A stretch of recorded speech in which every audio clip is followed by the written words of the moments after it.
It is the December wrap-up right here on the Screen Blast podcast. Anything that we want to cover, that we've seen, watched, played, whatever we want to cover, we're going to talk about it here. This, again, is what we do at the end of the month.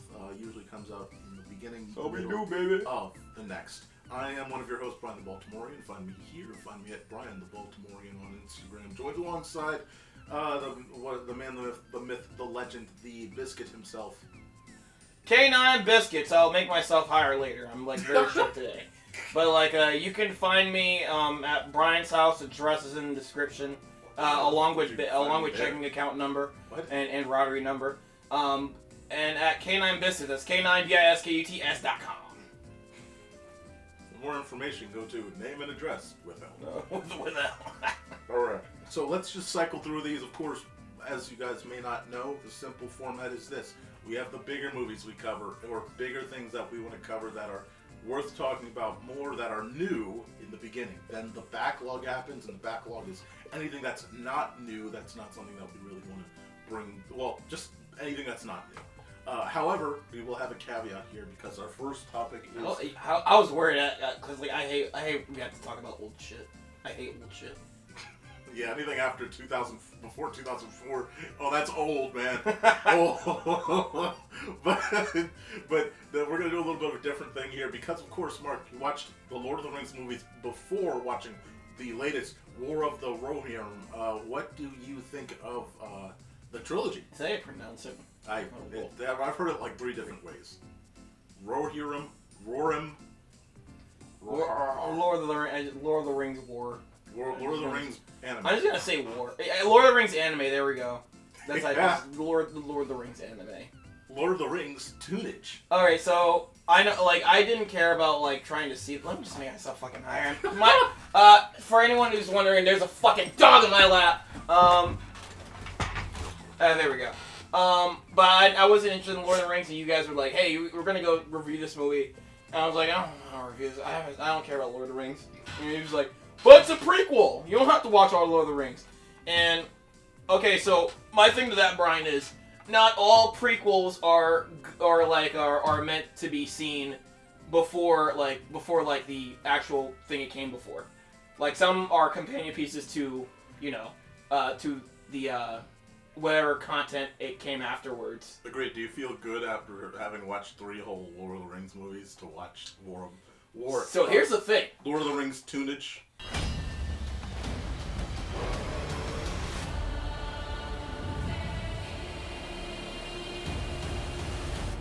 What does mortal want? I feel that's just gonna go into my already opinions on it, but I feel good about the Lord of the Rings movies because those are that's some of the best trilogies ever made. Right. And it's also kind of it is a trilogy, even though it's it is cheating to call it because really it's just a 10-hour movie, but it's a really fucking good 10-hour movie.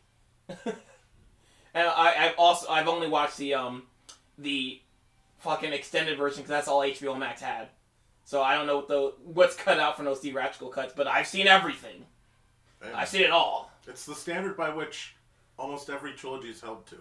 It's interesting. Yeah, so that's a really good fucking trilogy, and I think I like it even better than the Star Wars trilogy, the original Star Wars. That's understandable.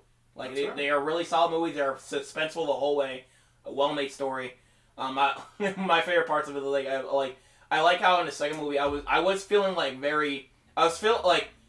the first movie I was like, ew, Gollum, and then the second movie was like, wow, I'm actually feeling sympathetic to Gollum, and by the third movie I'm like, fuck Gollum, fuck that guy, and then he just falls in a lava with a ring, fuck you, that's what you fucking deserve, you piece of shit. Hey, that's also a great sign of a trilogy too, just getting the best of your emotions. Oh yeah, it makes a lot of sense why they made a fucking Gambottom. Now that I've seen those movies, and there's a lot of Gollum's unlikable. That game has a lot of questions. Less is why they even made it. That's the biggest question actually. Holy crap, yeah. I want to play this fucking Gollum. Gollum's disgusting. He's an asshole. I hate him. You could just have a whole podcast about what the fuck sucks so much about him, then. But yeah, but no, Lord of the Rings is again we talked about over the phone.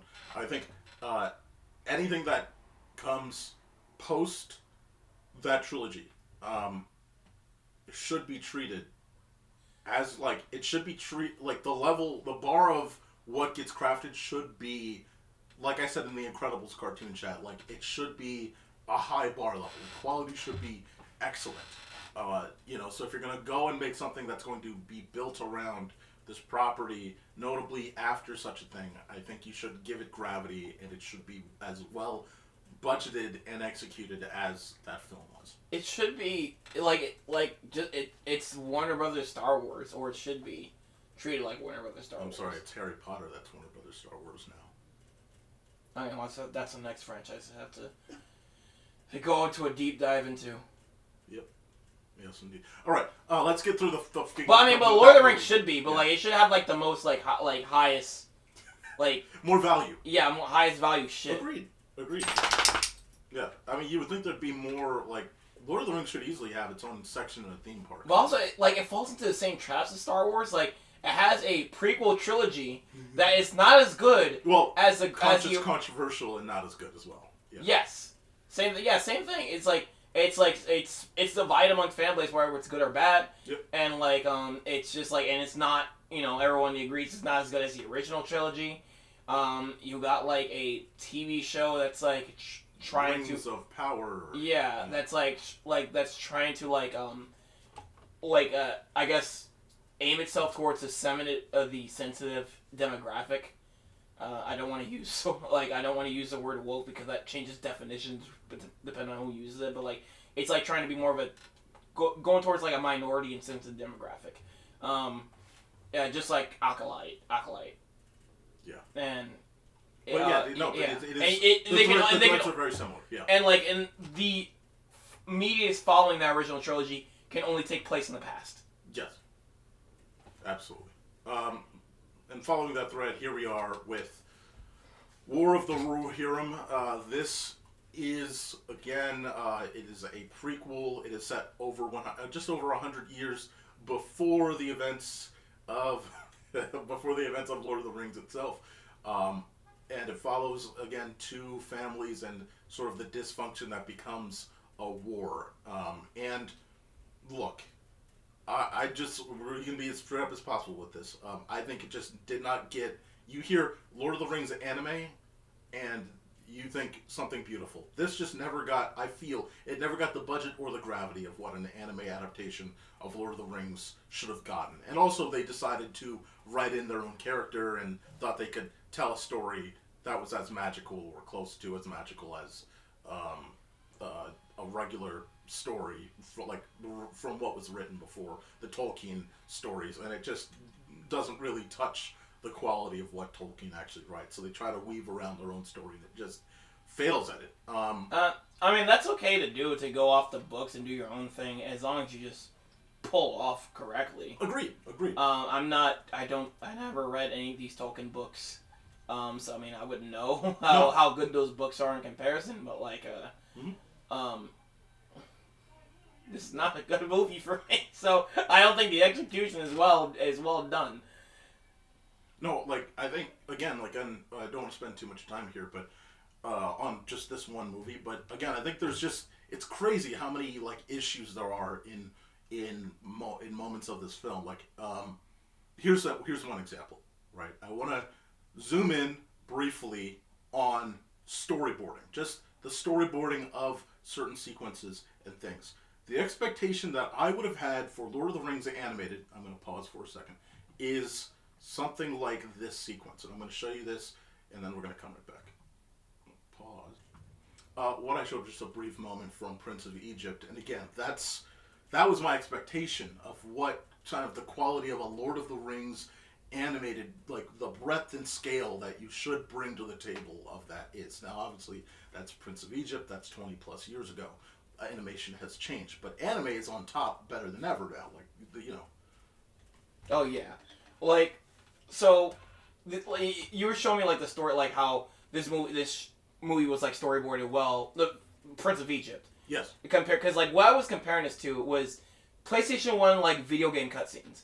How you have NPCs standing around, and it's just that one shot, and they're just taking turns to move around because they can't they're not built to animate like a movie or like a dynamic scene. Exactly. A lot of these camera angles aren't dynamic. They don't switch them up between sentences. It's like it's not storyboarded well with care. So like, kind of like with a lot of good animated movies and just like that Prince of Egypt movies, the camera angles switch up between sentences because, and you can see how these are storyboarded, and most importantly, you can imagine these as comic book panels. If you had a comic book just made out of the shots of the Lord of the Rings anime, that would be a boring comic because it would just be that one shot, that same picture, just the talk bubbles are changing. We were talking, but like the same picture just going down, and it's just like we just keep changing like switching up the talk bubbles. And it's like, it's crazy because it's to the detriment of your characters. Like Hera, the main character, so many times is like pouring out her heart, trying to show her own perspective. And for some reason, our perspective is behind her. We don't see her facial expressions for most of the time she's pouring her heart out. She's talking to someone else at a different angle, and you can't see it, and that lowers the that just lowers the you can't get that character moment more than you could. Like, it's insane. Well, even that, not even the expressions, the body motions. It's like the posters are very dynamic. Yes. The body motions are very, like, it's like crappy, like, 90s mocap. And they just kind of, like, drew over the, not even, like, rotoscope, like, drew over key frames of that mocap. Yeah. And it's just, like, that's what makes this movie so boring to look at to me. Despite the story, like, I think the story itself, it's kind of interesting. Yes. But I hate the way this movie looks. I like the dialogue, the way it's read. It can be some boring. It just like, this is like definitely one of my worst movies of this year because of how boring it's executed. Yeah. And it could just like if it had the care of like any of these like TV, like any of the like the TV and budget anime like I've been watching, it had the care, even the care of those would have been way better. I've watched TV anime that has better direction than it. I've seen simplistic anime. A ton. I've seen simplistic animes with a cheaper budget than this. With better vision. Has better direction because it's actually storyboarded. It's all in the style. It's all in the direction. This is directed horribly. Yes, and again, like some of the best moments in battles should be the best moments. Battle sequences aren't mapped well enough for the audience to get a lay of the land. So if you can't tell where the battle's happening, guess what? You're not going to be able to like actually enjoy the battle that well unless it's just one-on-one battles, which can be good. But even the combat isn't that great looking in the end. It's fun. Sure, it's serviceable, but if you compare what the expectations should be for a Lord of the Rings anime, it just does not execute. So, I didn't care to look at the trailer to the anime because I wasn't watching Lord of the Rings, so I didn't really pay attention to it. And then I was like, fuck, I'm gonna go see the movie, so I'm gonna watch the Lord of the Rings movies all week. Yeah. And after seeing the Lord of the Rings movie, I was like, oh shit, so now I'm ready for the movie. And I'm like, I'm not gonna see any trailers or anything. But like in my head, I'm like, fucking Lord of the Rings anime sounds fucking hardcore. Yes. And like, because it's like what I have in mind for Star Wars anime, because like the funny thing about the Star Wars like visions is like you get like a ton of Star Wars and a ton of different anime art styles, and like a lot of those shorts really deliver on what you imagine like a fucking Star Wars anime would be, just really fucking hardcore and balls to the walls. And I'm like, Lord of the Rings in anime form? It's gotta be fucking. It's gotta go all out, and it doesn't deliver at all. Yeah, no, it's bad. In just how much it wastes, and again, like 2 hours for an animated movie. That's the thing. This is like this is 2 hours plus over, and it's insane. Before we get to the full wrap up, last thing I want to say is again, I think what's crazy here is again the story's not terrible. Like the antagonist actually. This story is a great warning message to a lot of men that can't handle rejection well, because that's the whole thing about this movie. It's like it's a whole thing of it falls into realistically. It's like, okay, so the inciting incident was pretty lame. It's a scrum between two old men that builds up into becoming this chaotic situation. But like again, like I think that this idea of like just the mindset of the antagonist, like, it's out there. It is in real life. Like, it's definitely out there. Like, because he's just like he's just mad about being rejected. And then even when he has the upper hand and he thinks, oh, well, I have this and this and this, like no one ever frames what is it, like you're blind to see. Here's the thing, like I wrote this here, like the main character thinks that he has, like there's no reason that she would say no, but you're blind to see the ways that you put women off.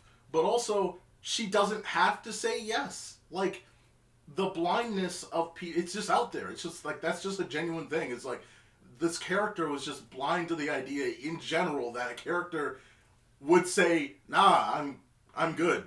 No, I'll pass. And he could not handle that rejection. And I was trying to like consider the whole rejection thing, because it's like, okay, why does this rejection burn so much? It's like, okay, fine. Like the rejection does lead to the scrum that kills his dad. That is one factor, right? Like, because she said no, like the whole idea was his father took him up there, he proposed that his son marries the king's daughter, and she says fuck no, and the father thinks that it's arrogance when it's not, and that leads to his father's death. But it's still based on the father is still at fault, but it leads to that. But you can still, it's like, okay, maybe that's the reason, but the core piece here is like, it's how much this rejection ate him up inside that I think is not the best. It's not as well told as it should have been, but I think it's a good warning card for younger adults out there that just don't really get to grips with that until maybe they look back at their lives and realize, like, you just got to empathize with that other side that may have just said, no, I'm good, I'm going to reject you. Like, understand rejection, accept it, move on. I get like, I think this, for a different story, this message could have worked better. The execution is just like he's angry that his father lost in kind of like a bar fight in a sort of way. Well, like, the rejection that led to the fight. Yeah. But the way, I get it's probably the original story from the book, but like, that, you can still criticize the original story and probably change it if it's like to make it kind of better and more impactful, because like, this villain just feels like very, very Kylo Ren when he was just very whiny, but like I think that you're right to where like we see his perspective, because this is just like, this is pathetic, of like how everything just transpires, because like his father just like offers like the king to a match, and he just threw one punch and he just dies. Yep. And he's like, oh, you did this, you hurt me. Right. And it's like, well, he kind of brought that on himself. Because it reminds me of bikers when they're like, fists or knives. Oh, like, back in the bike ride, yeah. Yeah, the bike riders, I mean. Yeah. When they're like, fist or knives. And it's just like, they're just having like a squat. They're just like, yeah, and he lost, and he died. He lost so hard he fucking died. Yeah, that's all. But, yeah, like, again, I understand. Like, it's I can see that side of where he snowballed into this upset nature, because there's, again, out there this energy of rejection. Rejection can hurt, especially when it feels like maybe it is your fault as a person. Again, he was taken up there to possibly solve things, whether or not it was shady or not. It was him that was supposed to marry her, and then that would have solved something that would have happened in the end. I don't know what was going to happen, because we don't get the lens of that other town. We never get the lens of that town that they come from, or whatever setting they come from to meet with the king. We never get that, which is, I think, a lost cause there too. But like, the biggest thing here is you can just tell that this was a fast-track film, as they announced. This was fast-tracked back in 2021 to stop the loss of film rights to Lord of the Rings. Like, you can just tell that this was just, we're just going to fast-track it. We don't really care. Just get it out before the end of the year of 2024. We need this out because we're going to lose the rights. We don't give a fuck. And you can tell. And it's depressing. But that's all. Just watch Nausicaa of the Valley of the Wind. It is literally inspired partially by Lord of the Rings. It's made by Hayao Miyazaki. It is the first Studio Ghibli movie. It is absolutely fantastic. And, by the way, the main character is, again, a headstrong female character that does not get herself into fucked up situations without being able to get out of them. So, that's another great thing about that movie. It's a lot better. Okay, also... It also runs less. I also gotta see, like... we're supposed to, as an audience, we're supposed to, respectfully view this, this female main character. But, like, why is she... I'm sorry, I guess... Why is she drawn with, like, such pronounced hips? She's the only character that doesn't have, like, her bottom covered. Like, every character design, it like, have some kind of cape or some kind of dress over their backside.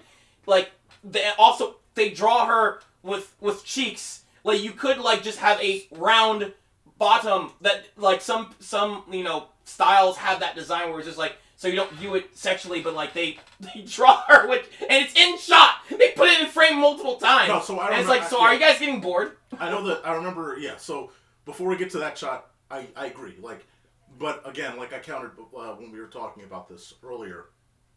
Again, her father never ever was putting her in a position. Wanted to put her in a position to be the one to fight, so she would always be wearing these very ornate, attractive dresses, and that's what she would wear. That was her clothing line because she was going to be a princess that got wed, and and then moved on, had kids. That's what he wanted out of the daughter, and it is again in the Lord of the Rings timeline. We're not talking modern day. It's modern.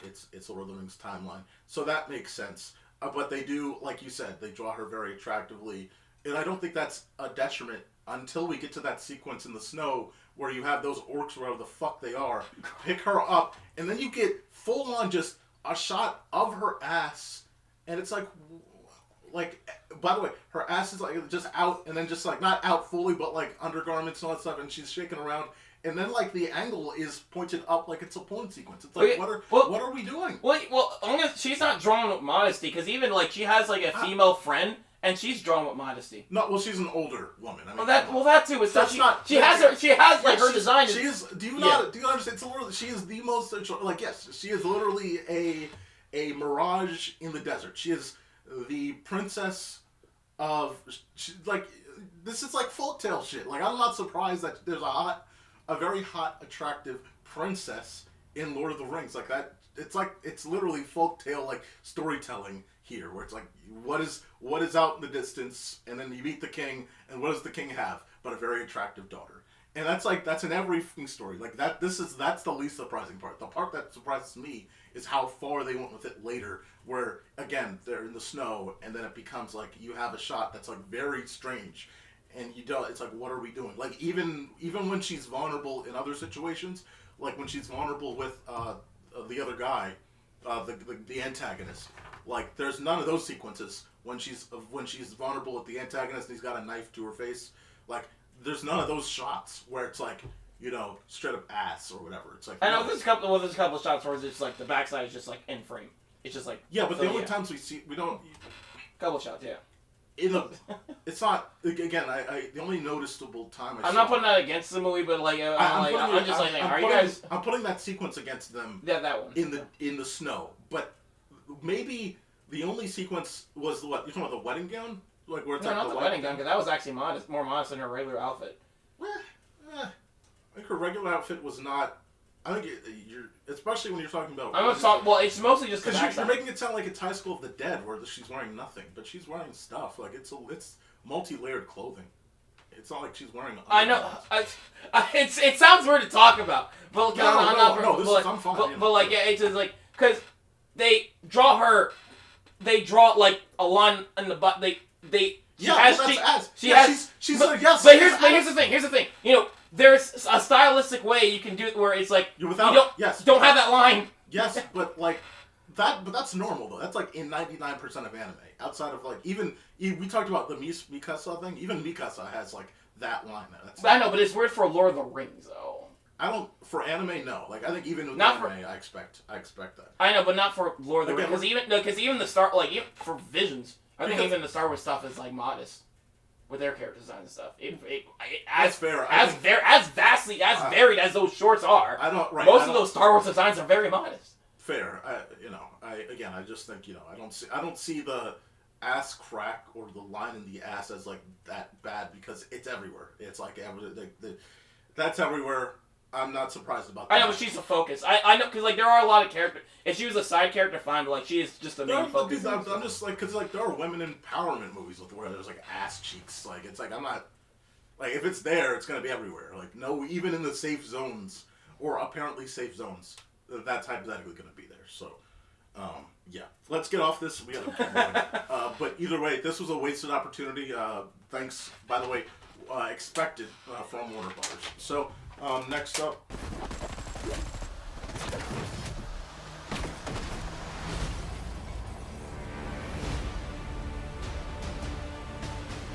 There is an animal in each one of us. Don't you want to know why they call me the Rhino? Kraven the Hunter. All right, we're not going to spend as much time on this, but did you know that the original release for this movie was January 13th, 2013?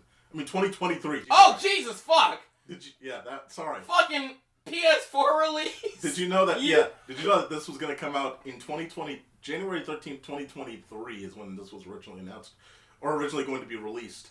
It actually would make sense. Like, what was it? No, Spider-Man was 2022, but like, fucking no, Spider-Verse was Spider-Man. Oh, 2. Yes. The game. Oh. Sorry, I didn't just say the whole. But like, Spider-Man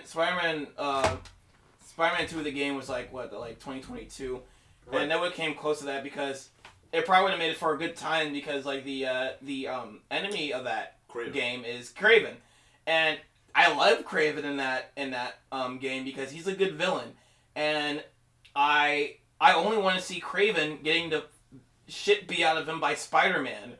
And, like, you're telling me there's a whole movie of Kraven, but, like, he doesn't get the shit beat out of him? And I'm like, I don't care. Yeah. Here's the thing. This is not a terrible movie, but this is a slow chug. And I was like, okay, so before we do this wrap up, let me just get an understanding here. So it's interesting because the writers on this movie, Richard Wenk, he wrote all 3 Equalizers. And he wrote Jack Reacher 2. Jack Reacher 2 is incredibly boring. It is slow-paced. It sucks. I think I've seen it, but I don't remember it. It's a snore fest. Then there's Art Markham and Matt Holloway. Their duo that does certain movies, ups and downs. They wrote Transformers: The Last Night, terrible movie. Men in Black International, the worst one. And Uncharted. So, like, it's like, okay, so they take things and they don't know how to adapt. Even Uncharted was not actually adapted. I guess I can only assume these directors are cheap because they're Sony not hiring anyone who wants to try for these movies, except for probably Venom. It seems like there's some kind of weird vision for Venom, but like it's the only one that had threads. Yeah, but like these other movies, it seems like they're like not trying to get anyone who will actually try. So I can only imagine these directors will work for fucking peanuts. Yes. It's just if it's a contract, you can get on a movie, then boom. But. And again, there were 3 different people working on the music, like 3 different people.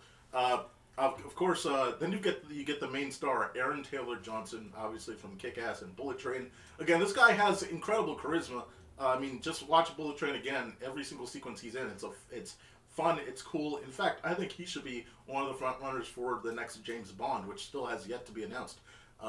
It's been a long time since James Bond came out, and they still don't have a new Bond announced yet. But again, like, I just think, like, it's not a bad story, right? Like, I think this idea of having an abusive father, and then you have the 2 brothers that, he splits off and does his thing, and then, it's like, I think that's fine. And, I think the Rhino is a cool villain, but I just think and the combat's cool. The combat's actually pretty cool, but it's just fucking slow. And it could get done in half the time what it tried to do in 2 hours. Like, I don't have too many complaints about this movie, except I do. I think this movie is just really bad. I think like a lot of the dialogue is just really bad. A lot of this movie is just slow. I was like falling asleep a lot when trying to fight myself to wake up. Absolutely. There are some cool action sequences. I wouldn't say all of them are. Some are like laughably like just stupid. Fair. And again, this movie's just like plot wise, it's so stupid. Alright, so he gets bitten by I want to say radioactive lion, but no, he just gets bitten by a lion, and the blood of the lion falls inside of his wound, and then like this girl comes by to feed him voodoo juice, and like he gets powers from that and the blood combine. You know what's weird? And not only does he get powers of just a lion, he gets powers from like all animals, and also like the connections of the girl who gave him the juice. Also, she's a lawyer who has connections to the criminal underground. Yeah, it's weird because that whole sequence, it's like, does he get power from the lion or does he get powers from the voodoo? Because I feel like the voodoo does the heavy lifting there. Like, I think he just got bacteria from the fucking lion. I don't like, because like everything he does, he doesn't really. And he has that card. Because he's just a super soldier. Like, he's not really doing lion stuff. He's just being a fucking super soldier. You know what I mean? Like, that's all. He's like nature's super soldier. Like, that's all. But he has, like, you know what I mean? Like, there's no feeling of, like, where does the lion connection come in? Where does that come in? Where all these... Is the lion, like, has DNA of, like, every animal in the jungle or some shit? Who knows? But, again, I think... Because the story of Kraven and, like, some of the media is, like, he's just a very skillful hunter. Right. Like, an extremely skillful hunter that just, like, wants to hunt everything and wants to hunt the biggest challenge. And his biggest challenge yet was the Spider-Man. That's his biggest challenge. That's when he wants to successfully hunt. And like what was cool about the Spider-Man 2 game is like Spider-Man wasn't even his biggest challenge. He wanted to hunt the Venom. And like in Spectacular Spider-Man, he tries to hunt Spider-Man. He fails, and he becomes frustrated. So he just like he gets himself mutated into like a lion beast. But he's like full like Teenage Mutant Ninja Turtles mutated into like a half human, half lion sort of hybrid thing. Yeah. He's gone full furry. And like that's how he kind of gets lion powers in that one. And so like I don't get this iteration. But compared to the stuff I've seen Kraven, and it just like doesn't make much sense. It's also just again like we said before, and I'm sorry, it's starting to come back to me. It's like again, this movie's so long ago that like it just kind of faded a little bit. But one of the things that again it comes back to the Sony thing of like this movie just feels sterile. There's no personality to much of the movie outside of some trippy shots here and there from the voodoo shit. But like it's like where's the personality? Where's the charisma of anything on screen? Like it's shot so boring. Like it's like now again there's some cool camera shots, but like it's like there's no real energy toward this. There's no real energy I feel at all. It's just like where's any sense of personality that makes this movie unique? Again, one of the cool things about the MCU was like Captain America actually before they made a Marvel style was like the Captain America movie feels like it's supposed to be more of like a classic wartime movie. The way it's kind of shot, not really like doing the whole like classical film thing where it's stuttering, but you know, it's like okay, the color tone's a little this way, and then Iron Man's shot in a different way, and the Incredible Hulk is a little bit different here and there. It's like okay, like these are different feeling movies. They feel different. And folks, I would like to add we came into the movie a little bit late to like when they got in high school because apparently I keep hearing from other reviews there's like a cooler. There's an introduction sequence. It's like a video game. It's like a video game where you're playing as the character at full skill, and then you get the. Yeah, flashback. You saw it too. No. Did you hear about it? I heard about it. Yeah. But like it's a breakout scene, but it's a cool action sequence apparently. It's whatever. I still feel like I was already dragging with the fucking minutes we lost, so I can't imagine how I feel with the extra minutes added. Like Christ, we missed maybe 10 minutes max in that movie, maybe 5. Because, like, we didn't get there that late. What, they showed no trailers? I don't know. It's weird. Like, this, Madam Web and Morbius, they feel like throwbacks to older comic movies and like not in a good way. 2002 era. Yeah, like, and not in a good way. It's like before they knew how to... Before MCU was, like, the perfect example of how to make a comic book movie. Yeah. They took no knowledge from any of the 10 years. Even DC's worst took some notes. Yes. DC's worst movies from the modern era. Like, they at least took some notes from the MCU. These guys clearly don't. And it's like, I don't know what they're doing. it almost feels like they're doing this shit on purpose. I'm just glad it's over. You know, I know, but you think they would accidentally make like a masterpiece? But like, well, it's just crazy that these are films with ballooned budgets that they just don't. They're all sterile. They're all just fucking sterile. Like, that's all. Like, and again, just my closing thoughts so we can move on. It's a waste of an actor because he's great. Waste of a goddamn franchise because, again, a Kraven movie could have been great with personality. Sony started and ended 24, by the way, with a financial failure in Madam Web and a goddamn financial failure with Kraven. Great fucking job, morons. All that money you're making off the PS5, I hope you're fucking having fun because you're just burning. Hey, if you want redemption, that actor shows up. The actor is in Nosferatu. Yes, he is. So yeah, I looked at all the good ass movie. I looked at the cast credits there, but yeah, Kraven the Hunter. Let's move on. Next movie on our list.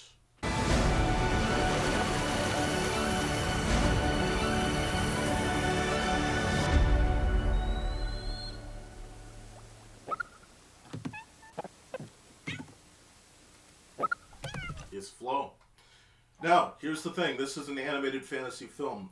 This was directed by a 29-year-old Latvian director who worked with a small team that was spread throughout Europe. It was all made through Blender. And it follows a cat on a journey with a collection of other animals. Without spoiling, that's the general synopsis. But now we can spoil, right? Like, again, like, if I'm going to say anything briefly, it's like, this feels like... Because it's getting awards and everything, and yeah, great technical achievement, absolutely. But I want Royal Robot to win, but I hope this gets nominated at least. I don't. This deserves to be nominated. This is fine. I don't know where it's going. It feels like it's a short film that was stretched to full length size. Like it's nice. Yeah. And it's cool. I think it's unique enough. But I need to look at the list again. But there are 5 films I could absolutely say are in there. It's around there. It's not like terrible, obviously. This is still great. Like, it's a technical achievement. It's beautiful. It's impressive that there's no dialogue. It's just this quiet film with just animal sound effects. And that's it. You know, and you're getting nature at its peak, basically. Again, you're left to wonder a lot about the world that these animals inhabit. It is severely ungrounded, but it's like, because of what happens, like, it's just ungrounded, like, but then it puts the animals into peril in grounded ways, so, you know, it's like, okay. What's fascinating is, like, these animals don't act like anthropomorphic characters at all.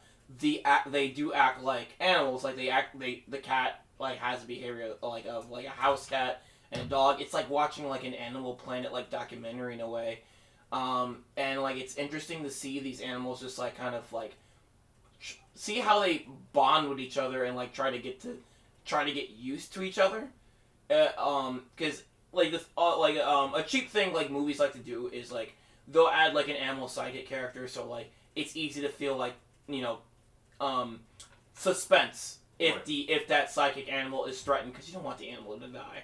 And it's like, that's kind of like, that's every animal in this movie. And it's like, you kind of worry about, like, every animal, because they all feel like just animals in this.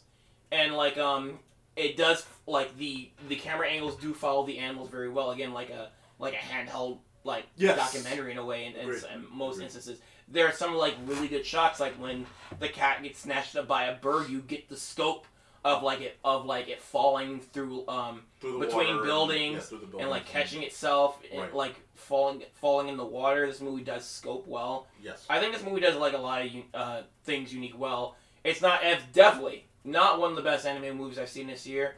And not one of the like top 5, but like it's definitely like it's still great. It's still great. And I understand. Yeah, I would vote for it to get nominated, but I wouldn't vote for it to win over like all other movies I love this year. This feels like, here's the thing, this feels like a great first attempt, but I'd like to see what they do next with it. Like, I don't think this, because again, like, I think A+ on The Journey.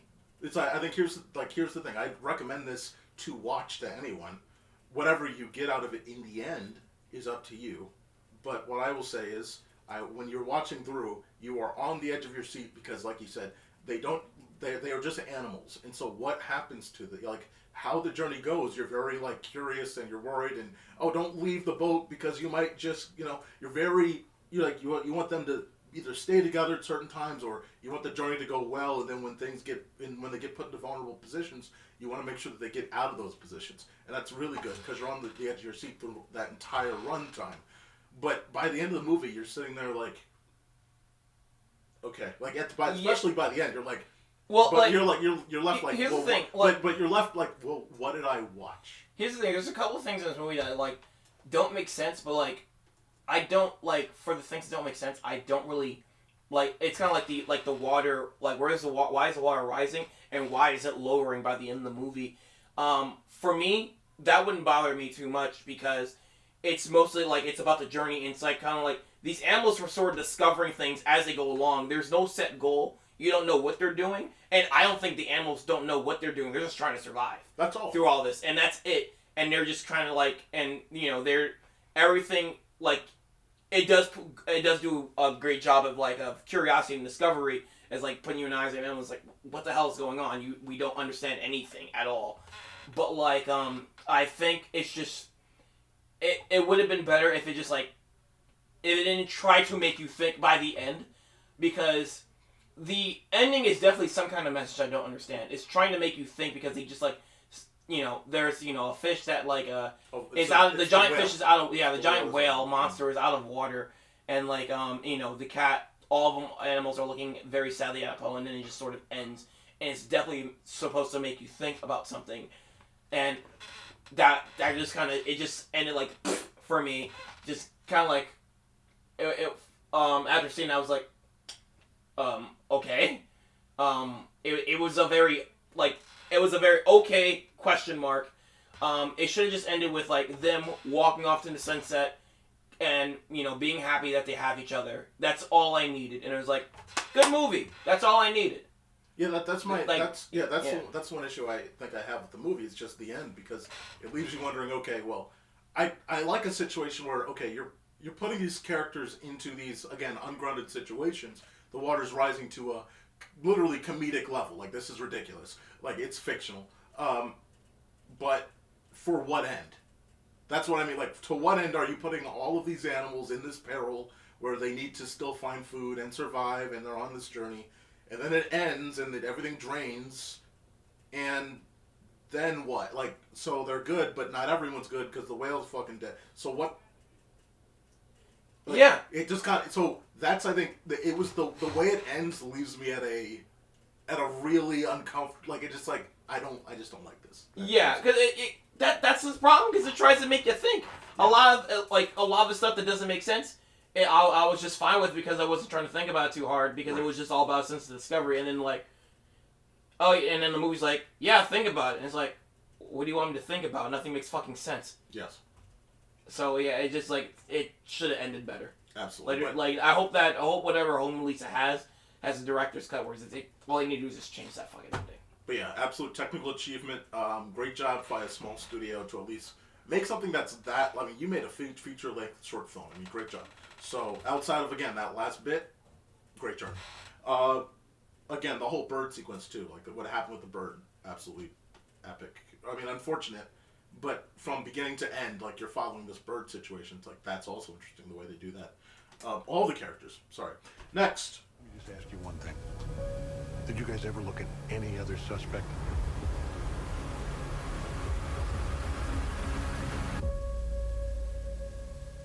You know what to do. Juror number 2. Now this was directed by Clint Eastwood. The Hollywood legend himself, behind $1 Million Baby, Gran Torino, The Mule, and also obviously a star of the 50s, 60s, 70s, 80s icon. This follows a character sunken in guilt as he learns his past actions may have put the wrong man behind bars. This stars Nick Holt, who was Beast in X-Men First Class and Days of Future Past, as well as J.K. Simmons and a wider cast as well. Mark, I wouldn't have said shit. I just wouldn't have said. I wouldn't have said shit. I would have just accepted and moved on. All right, before you continue, I just want to go off subject for a second. Mhm. A little behind the scenes, folks. You can cut this out if it's like, but like, is that meant to say December? The whole No, it's just the fact that like the text is so big that it doesn't stretch all the way. But like, I didn't want to center it on Sember, so it's like December. Yeah, I think people get the point. You can shorten it. I it's fine. Okay. People get the point. It's like giant text that just it's fine. All right, so Mark's like, this is the problem, but we will move on. well, like yeah, like the premise is like the like a guy has been like I just said the synopsis. the synopsis. Oh yeah. You're good. Oh yeah. What do you think of the movie, Mark? It was interesting. Very well directed. The acting was great. I had like it was a good movie. I had a good time. It was just like, I can't relate to the character because again I just wouldn't say shit. And like I brought up an analogy.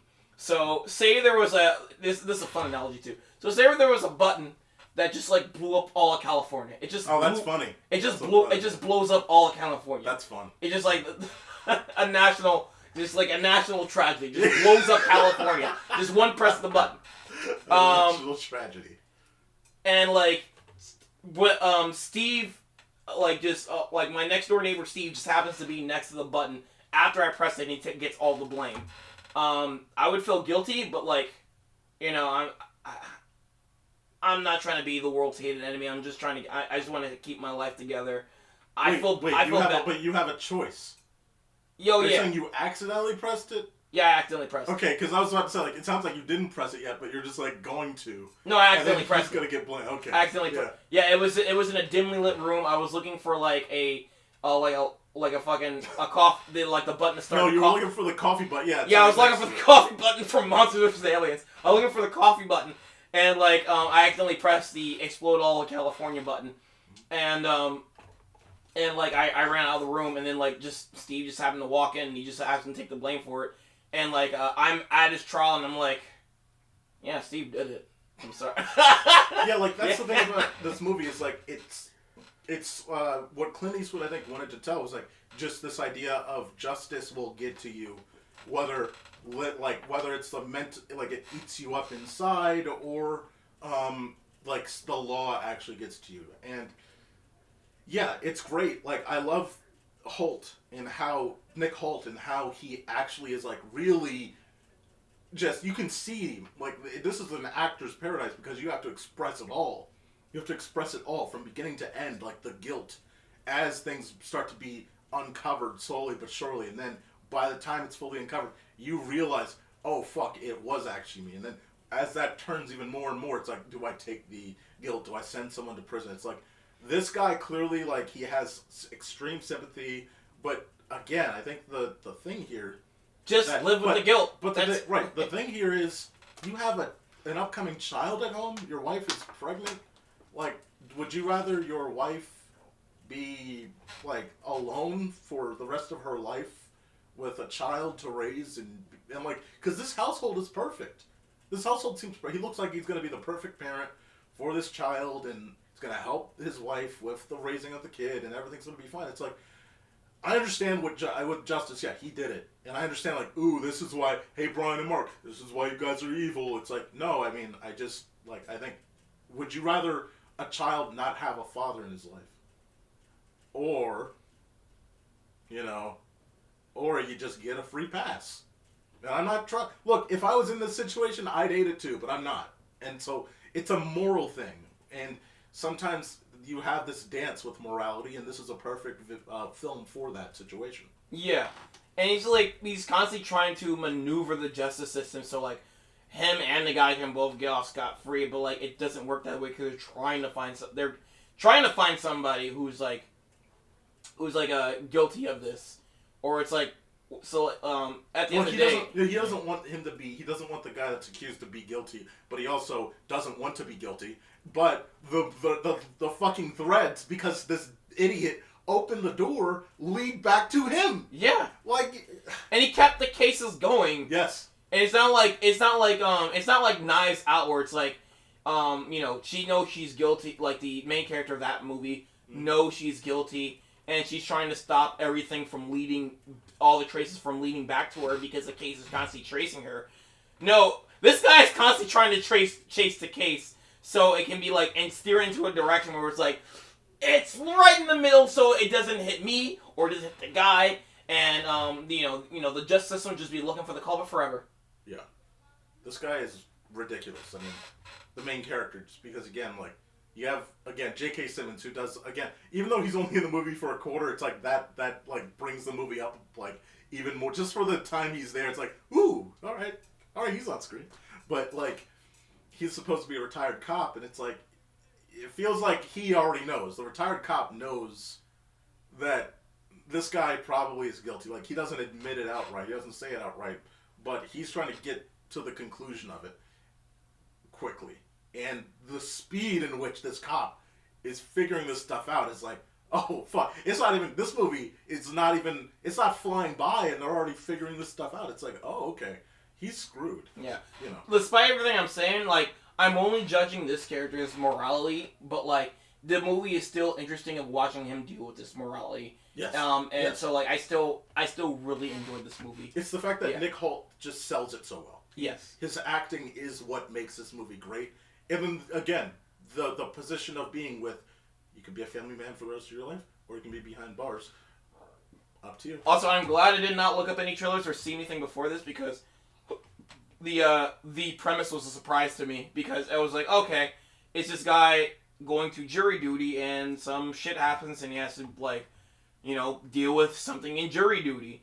But, like, I like that we get perspective of what's happening in the story, and then, like, we get the reveal of, like, what's actually happening. It's like, oh, geez. So so he's the culprit of this case. And it's like, I think I looked at trailers after this and, like, yeah, they kind of give away the premise. Yeah. And it's like, the movie was very enjoyable because I didn't look up anything ahead of time. Better courtroom sequence than Joker 2, which also has number 2. De La, whatever, fucking, De La, Joker, fucking, whatever the hell it's called. Yeah, Joker 2. Fully ado, yeah. Better... Fully a douche. Yeah. In this movie, it's like, you don't need to do too much, you're just in a courtroom, but again, the drama and the suspense and all of it, it's just right there. Yeah, great movie. Well, solid movie. I think, great movie, worth your time watching, because you can just have a discussion with the people around you. That's the thing that's so good too. Is like it'll open that ability to talk about, and that's what some great movies. This would be a hilarious Phoenix Wright game where like you're you're still playing as Phoenix Wright, but like the jury just keeps being indecisive, and you're like, what the fuck is going on? Why is this game never ending? Deliberation. Next.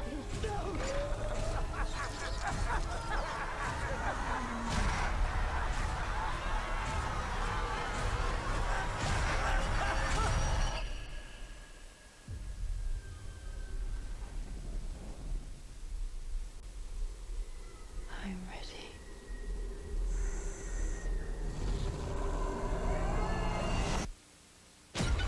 Welcome to... Oh, God. What the fuck am I talking about? Mark, did we fucking teleport here? How the fuck did that happen? Oh, was the camera just glitching there for a second? I don't know. But clearly because time portalized or something. Like, here we are. Oh my god, did you change my clothes? I didn't change your clothes, but I changed mine. How did I fucking... I was not wearing a blue shirt. That's a good point. I look like... Who changed my clothes? I'm just worried that you haven't washed in them. They sold my nads! This is a continuation. We took a little bit of a hiatus to make sure that we covered what we could cover. And then we had a massive snow event. And that kind of fucked things up too. So, here we are. This episode was 2 years in the making. Literally. We recorded last year. It's literally 2 years in the making. So, December wrap-up, we're going to keep it going with a cool movie that I just saw, Mark saw last year, Christmas, like you said, right? Yes, I saw it on Christmas Day because my family is like on other places around the country, and I don't have a car, so it's like, fuck it, I'm going to do something on Christmas. I'm going to go to the theater because those sad minimum wage theater employees have to work on holidays, so I'll just go bother them and see a movie there. And I saw Nosferatu. I think this movie is for movies that came out this around Christmas time. I don't think you could have done better. Like, this is by far one of the best movies of the year. I watched a few of the favorite movies from. Dude, it gave me the holiday spirit, man. Like, I don't know about that. It's around Christmas. It's a Christmas movie. Is it around Christmas? Yeah, they mentioned Christmas. Like, on Christmas Day, they dropped Christmas. They say Christmas in there. Oh, I didn't realize it was Christmas. It was happening around Christmas. You don't get the Christmas aesthetic, but apparently it was happening around Christmas. Absolutely, but you don't get the Christmas aesthetic, like you said, absolutely. But, like, I will say, everything about this movie, though, like, is a 10 out of 10. It feels like a Christmas... I thought it was okay, and, like, until, like, the post-credit scene, it was a 10 out of 10, which was, like, you saw Nosferatu, he's alive, by the way, spoilers, and, like, he's, like, walking towards the water, and you see, like, 2 trees on top of the water, like, what's going on? And then you see him walking towards a crusty crab in the face of black. I'm like, oh, it's a prequel! Death will come to you. What's funny is I don't know if I mentioned this earlier, but, like, the director did like thank SpongeBob, like, oh, because of SpongeBob, people are more exposed to Nosferatu, and, like, yeah, that's the reason I know of Nosferatu, because of him flickering the fucking lights of that half-swinging slasher. Yeah, I didn't even know what the fuck. Nosferatu! That's probably the only reference that I would have understood about Nosferatu of the entire 20th century. Like, you could throw anything at me about Nosferatu. I don't know about it. I don't care about it. But apparently, for Robert Eggers, Nosferatu was a significant inspiration for him to even get into filmmaking. So, like, it is incredible. Like, how that passion of that kind of drove him into what we get today. But not just that. Robert Eggers, like, this movie was on my radar slightly because we had slowly heard about it here and there and little things dropping. But I forgot. This guy did The Lighthouse. And The Lighthouse was, like, that came out in 2019. That was, like, one of the best movies of that decade. Like, he has his own style. He has his own form to things. He takes it back to a filmmaking style that just isn't out right now, and it does a really good job of capturing that. He captures that time period so well. 2019 movie, my mindset was very like, I'll just catch it next year. The world ain't going anywhere. New decade, new adventures, it's gonna be great. Yeah, man. And then that happened. Yeah, but yeah, man. Like, it's like, I don't want to downplay. Like, I think it is crazy how, again, he gets the setting. The setting feels so well executed. The tone is so well executed. All the actors are doing great. By the way, all of these actors have been in other movies outside of Bill Skarsgård, who was in Boy Kills World. This is their best role of the year. Like, outside of, I think, Bill. Now, he also, I think, did such an amazing job as Nosferatu as well, that this might be his best role of the year, but he already had a fantastic role. But you look at the other actors. Aaron Taylor Johnson, a couple of weeks ago, was in the fucking Kraven movie, right? Like, it's like, and then you had proving people that, like, yeah, that was just a bad script. Not bad actors, is a bad script. You had Nick Holt, who was in Juror number 2, which, again, that was actually a solid movie. He did a really good job acting in that movie. That was a good movie, yeah. But, like, you get William Dafoe, who I don't know what movies we've seen of him in 2024, but this is a standout again. It's like, this movie really is one of those highlights. I saw him in Maxine. He was in Maxine. There you go. I know he was in something else. I can't remember. Right. But like, he's like, Willem Dafoe shows up a lot, but he's a good actor. Yeah. No, he does, absolutely. But, like, this was a phenomenal, like, use of all of these actors. This guy knows how to get the most out of all of these actors. Like, and by the way, there's a lot of films that come out around Christmas that are clearly going for he was in Saturday Night. Now I remember. Okay. But there are a lot of films that at the end of the year, they try to go for Oscar bait. What I love about this movie, it does not try, it's not even aiming to do that. Its point is not, we're really going here to, it's just trying to be a great film. That's doing a great stylistic thing of taking you back in time and playing it up so well, just through setting and tone and execution. I think this was absolutely phenomenal. Yeah, this is a great movie. Was this the same director as The Northman? I believe so. The Northman was such a great theater watch. It's it's Leif Erikson Day with epic. That's like if fucking Buzz Lightyear was the movie Andy saw, fucking The Northman is the movie SpongeBob saw to make him to love Leif Erikson. And they That's awesome. That should have been the opening time, just like in Buzz Lightyear. It's like in back then there was in the 90s there was this movie that like a yellow man saw. And that made him Leif Erikson Day. This is that movie. This is that movie. Yeah. That would have been perfect advertisement. The fact they even did that prologue for Buzz Lightyear is so fucking stupid. It can just exist. This is that movie. Like, I don't care. No fucking Andy watched fucking the Patrick Warburton cartoon from the fucking early 2000s. He didn't watch that shit. That's how it worked. I gotta say again, like, the way that... So this was shot on a historic area. It's actually, like, it's a film set, most of it. And then the castle areas were actually shot in actual classic castles in Europe. So, you know, you get that realistic touch there. But the town setting was actually... I thought the town setting was actually a real town. So that film set does a really good job of masking what looks like a film set. It's very practical. And by the way, all of this was done for $50 million. Like, the costume design, all of it, the tone. Cheaper than Kraven? Cheaper than the Marvels? The Marvels. Cheaper than Adam Webb? What the fuck? Cheaper than all those. Yeah. It's insane how cheap this movie was made for. But again, this goes back to like we talked about last year with the creator. If you have an idea and you just film it that way and you just get it done and you know what you want and you just do it.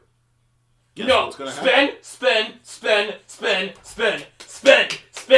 We need more money. Spend more money. You know what's funny though? This is like the second year where the end of the year, where like the very last few weeks of the year give us a film that is one of the better movies of the entire year, and it almost comes out of nowhere.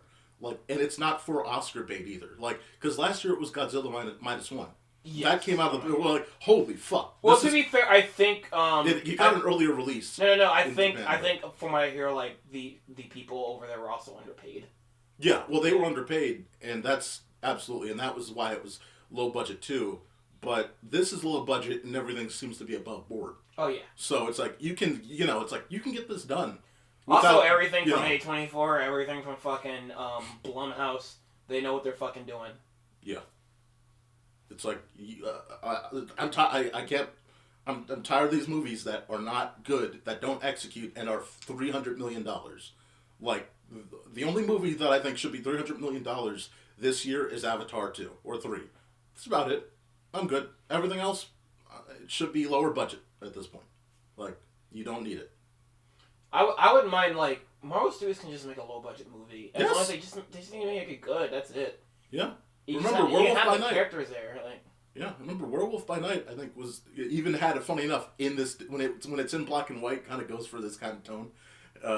But like again, like that's another one where again you kind of keep yourself capped to a certain number, and you're gonna make something special. I guess Star Wars you can spend a lot of money on it, but like, can you guys just make less Star Wars stuff? Like seriously? That's all you need to do. We don't need to have like 3 shows every year. I can do like 1 show a year. And honestly, like, if you're gonna make a movie, just like make directed. I don't mean to go on Star Wars, man, but I'm just gonna say this real quick. Like, if they're gonna make movies, they should just make direct to Disney Plus movies, and like the only movies that'd be in theaters are just the episodes. Yes, but I think Mandalorian and Grogu movie going in theaters before we get the new Star Wars episodes is a bad idea, because like we're gonna talk about this. I don't want to go too far into this. Oh, we're gonna talk about this later? We're gonna talk about Skeleton Crew in a sec. Remember? Oh fuck yeah! Okay, go ahead. So. Well, I want to get back to the fuck Star Wars. Ah! All right. I want to get back to the best thing in I think this entire December wrap up though. Like the story, how haunting it is. Like how on the edge. You may not be on the edge of your seat through the whole movie, but the slow progression of just oh shit, this is. Well, I also want to say this like this is haunting. This is spooky. This is good. It's I mean there's probably other medias I'm not aware of, but like. I mean, it's actually interesting to see the concept of vampires being used for horror. Like, did you know they're usually tied to horror, but like most case scenario, you see the concept of vampires being used for either action films or comedies or action comedies. It's like well, don't forget, Mark. Romance. Shut there the you fuck go. up. Yeah. That's done. That's done. They ain't doing any more of those. Hey, wait for Netflix. 2025 is the year. Yeah, we're going back in. That's probably gonna be the good one. We're gonna be okay. Stay tuned for the Twilight Screen Blast review. The Twilight Returns. That's the next cartoon chat. There's CG animation in it, so it's technically cartoons. So we're gonna do just like we did with Cars. We're gonna do all Twilight movies. Kill me. And the books. We're doing the books. Mark can do the books. I'm not doing the fucking books. I'm not even doing the movies. Get the We're fuck out down of to here. fucking negative views right now. Oh my god. We owe YouTube views. That's how bad. That's how bad. It's getting terrible. It's getting Yeah. terrible. But go ahead. What you were saying? Oh yeah, but it's interesting to see vampires being used for horror. I want to say it again, but as I can't remember the last time I seen a concept. Just playing them straight up, just playing them straight up, holy fuck, this is horrifying. But not just vampires being vampires, but having some spiritual negative energy in the entirety of society. I love that. If this presence gets around you, you are fucked, and that's just it. If this presence is around you, if it's on a boat, I love that it in so many ways you see it just shown in so many ways. When the boat is taking Nosferatu to his new location, which is the same place that obviously what's her name, the main female character is. You see that this negative energy is literally it is causing mass death around on the ship itself, and everyone's going insane because of it. I love this idea, this allure of, hey, this thing originally was in a castle, and no one wants to be around this castle, so stay back. And it just causes this mass mayhem anytime it gets around you. It's great. It's such a good idea. You don't need anything else. You don't need some stupid, alien warships and all that. That's for a different genre. But, this was perfect. This executed it perfectly. It understood the sense of it perfectly. Yeah, fucking awesome. And it didn't feel like it was going for cheap jump scares. What I like what this movie does sometimes is it does tease you and give you fake out jump scares. Yeah. Where it's everything goes silent. They're the characters are looking around. You feel like something's coming and it just doesn't give it to you. No.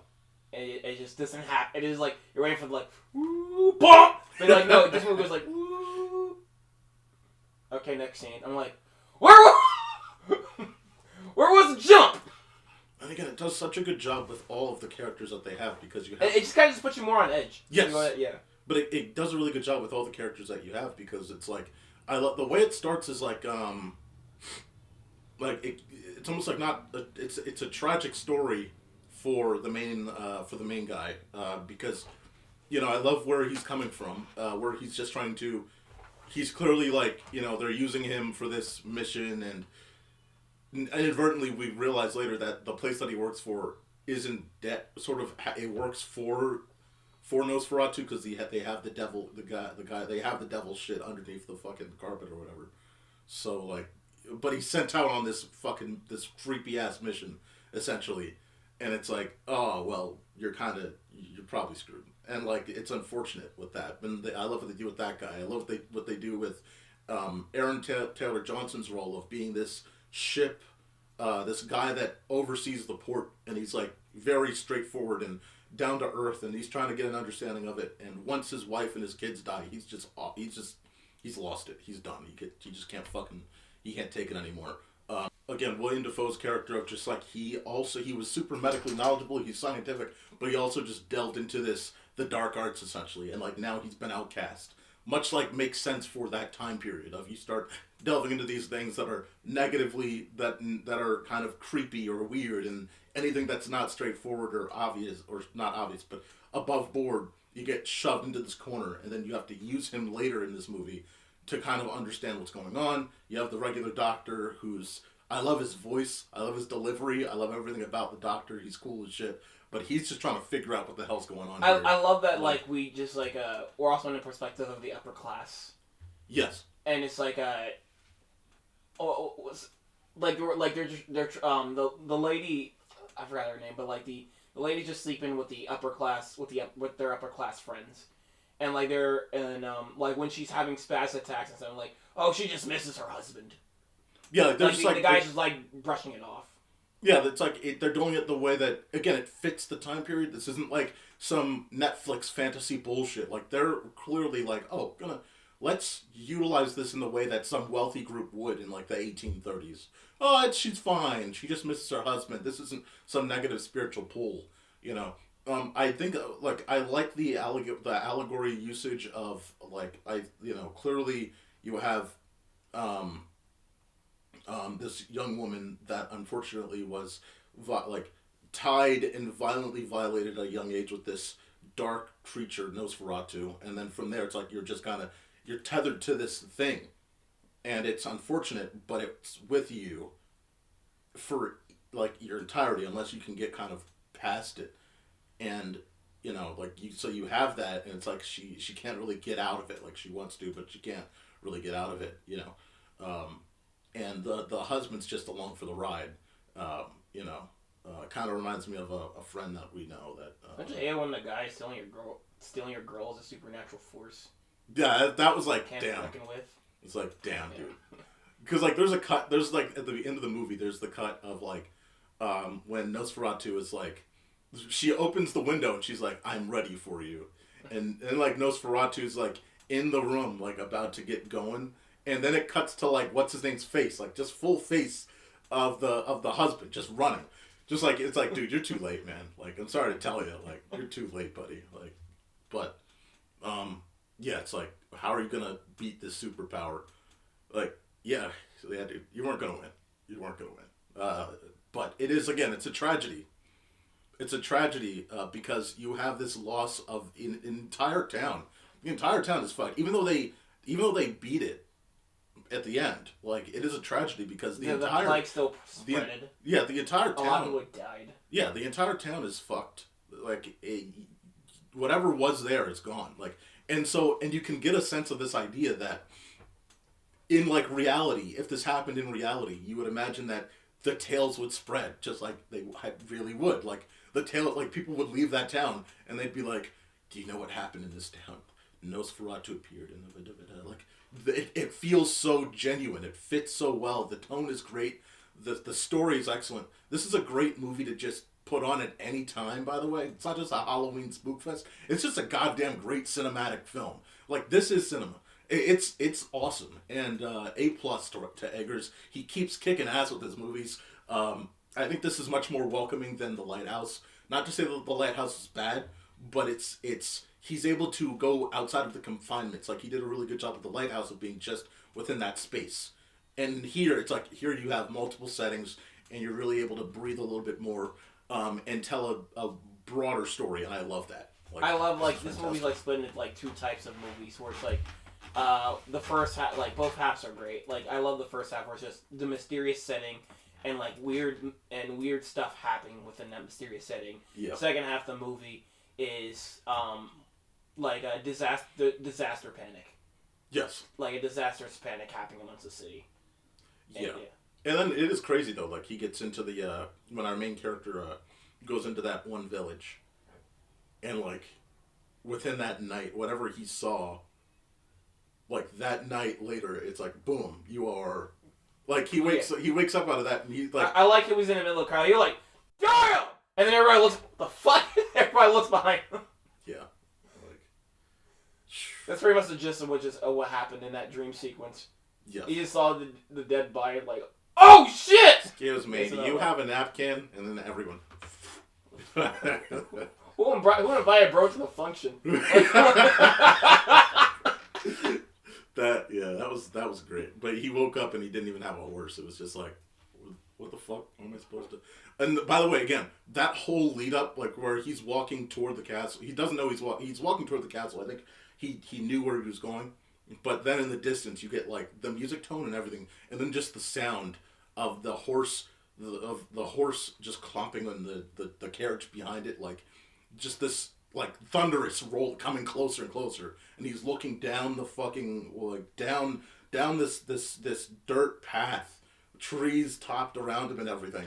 It's just like, it's dark and horrid and creepy, and it's just like getting louder and louder and louder. And then he looks back, and it's just like, it's so magical, but it's magical in a terrifying way, where the next scene you see, somehow the carriage is already turned to the right, and the doors opened, and he walks in, and by the end of the time, at the very end of the sequence of him walking in, he's almost floating into the carriage instead of walking in. So it's all just this weird energy. It's so well shot and well done, and like, again, like, just a 10 out of 10 movie. This definitely got up into my list like very quickly to the end of this film, end of the year. Absolutely fantastic. Okay, so I love this movie. I think this is like a 9 out of 10 or 10 out of 10 for me.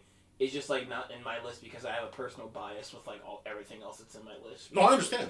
I understand. Yeah, that's fine. That's perfectly fine. Like, you know, but again, like, this is like one of those movies of the decade so far, where it just kind of stands out. Like, oh, like, if you want to take something out of the decade and tell people, hey, check this out, like, this is it. Nothing beats Madam Web for me.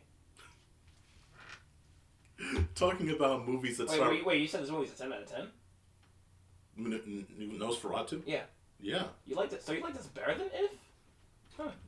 Talking about movies that start with... talking about movies that start with M, and were, well, to some people, letdowns. You're saying?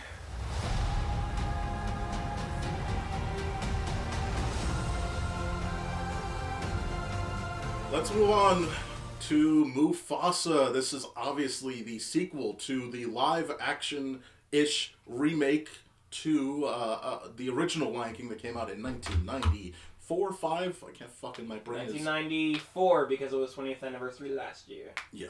So Mufasa here is telling the lead-up story. It's telling the 30th. Introduction, the prequel. No, it's 30th anniversary. 30th, yes. We're getting old. I didn't exist when that movie came out. You almost did. You almost did. You were close. Your seat was a little later, but my father was about to masturbate on a napkin, but he decided now not to. Then he got it, and then he. I'll save this for later. Yeah. But no, but I think what's interesting is with Mufasa. Look, we're talking about this in January now, so it's been a few weeks. We know the box office numbers. This thing is doing it's not obviously doing numbers like the original Lion King. But what I will say about this film is, again, this is the first live action not remake. This is the first time where we're getting this set of movies, unless you want to talk about Maleficent 2, which I haven't seen those movies. I do plan to watch the original. What was it, Snow White? Maleficent from? Maleficent, yeah. Yeah, Maleficent from. I do plan to watch the original Snow White eventually. Yeah, but like, this is the first one of this new variant of live action remakes where we're finally. I'm sorry. Is Maleficent from Sleeping Beauty or Snow White? I get those two. I don't remember, Mark. It's one or the other. All right, I don't. Okay, I think it's from Snow White. Probably. By the way, Snow White is the first Disney film, kind of Disney animated. Oh no, film. Sleeping Beauty. Sleeping Beauty. Okay. So like, Snow White sets the table, and they're gonna make that shit live action remake. Not talking about it anymore. But the point being is Mufasa. This is the first movie where, okay, we're getting a sequel here. This is where the first film where you can actually kind of tell your own story out of this idea, because everything's been copycat. Now, slight differences here and there, but copycat. Mulan, Lion King, Aladdin, Beauty and the Beast, like the Renaissance films, we've gone through most of them, and we're done now, or we should be. And now we're moving on to let's kind of see what happens if we take a project here and we move it into this direction. What's funny is it seems like they want 2019 to be canon to everything that was animated, and they don't want to step over themselves. And it's weird because they're almost treating this like a Star Wars canon.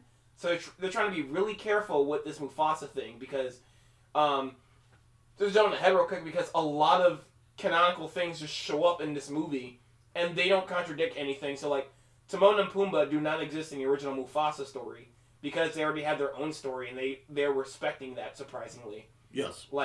They're telling every story that hasn't been told through animation, through their canonical animations before, and they're being really careful about that. So it's it's surprising that they're actually caring for the canon of the Lion King. Like, I always wanted Lion King to be like this, like, franchise that can like span more, but like they kept doing it in places I don't want it. Like, the Lion Guard was a fucking Disney Junior show instead of like a Prime cartoon that speaks to the next generation. Yeah, that speaks to like, older kids.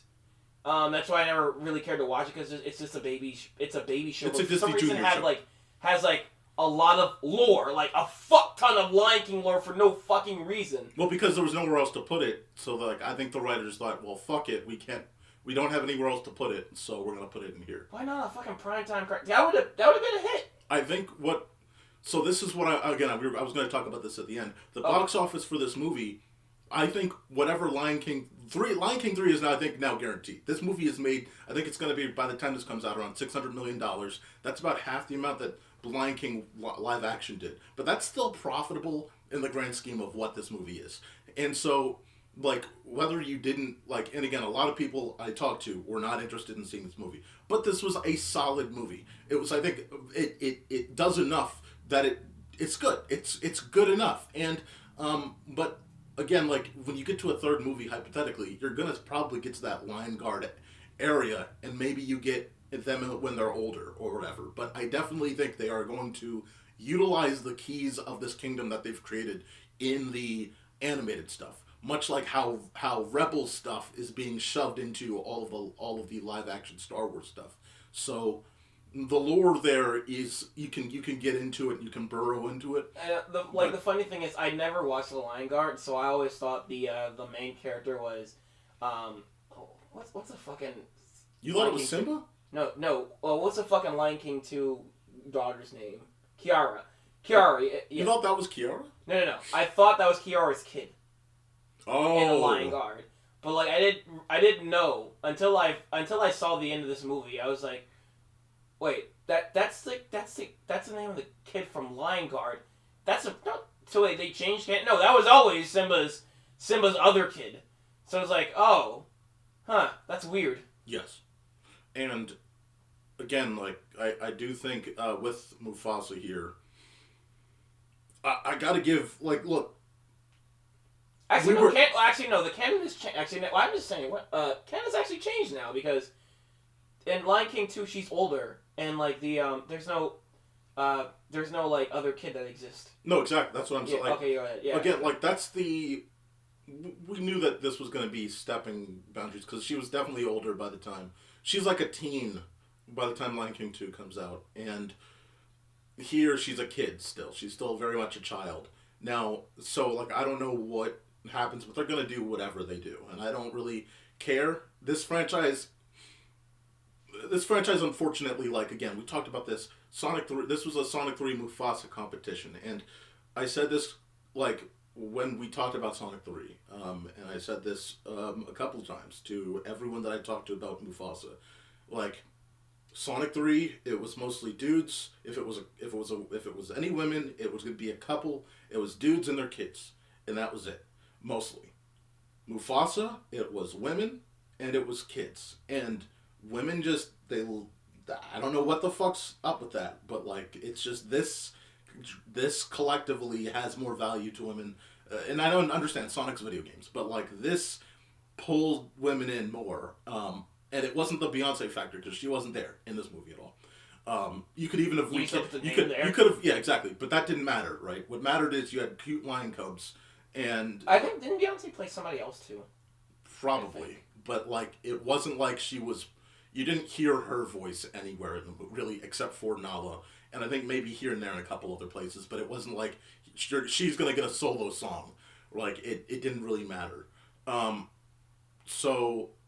Like, but this movie, like, I thought it was fine until they had to introduce everything, and I think that there's a moment in this, like, you can this turned into Solo really quickly, where it's like you don't have to, you can tell me the introduction of these two brothers without being an introduction to every single thing at all. We don't need to know everything, but like by the end of the film, you get to the point of how did Pride Rock happen? Well, apparently it was everything. It was a disastrous accident. Yeah, like Pride Rock, that's how Pride Rock happens. And where did he get his staff? Where did Rafiki get his staff? That's where he got his staff. And where is it? It's like, we don't need to but everything has to happen in this prequel.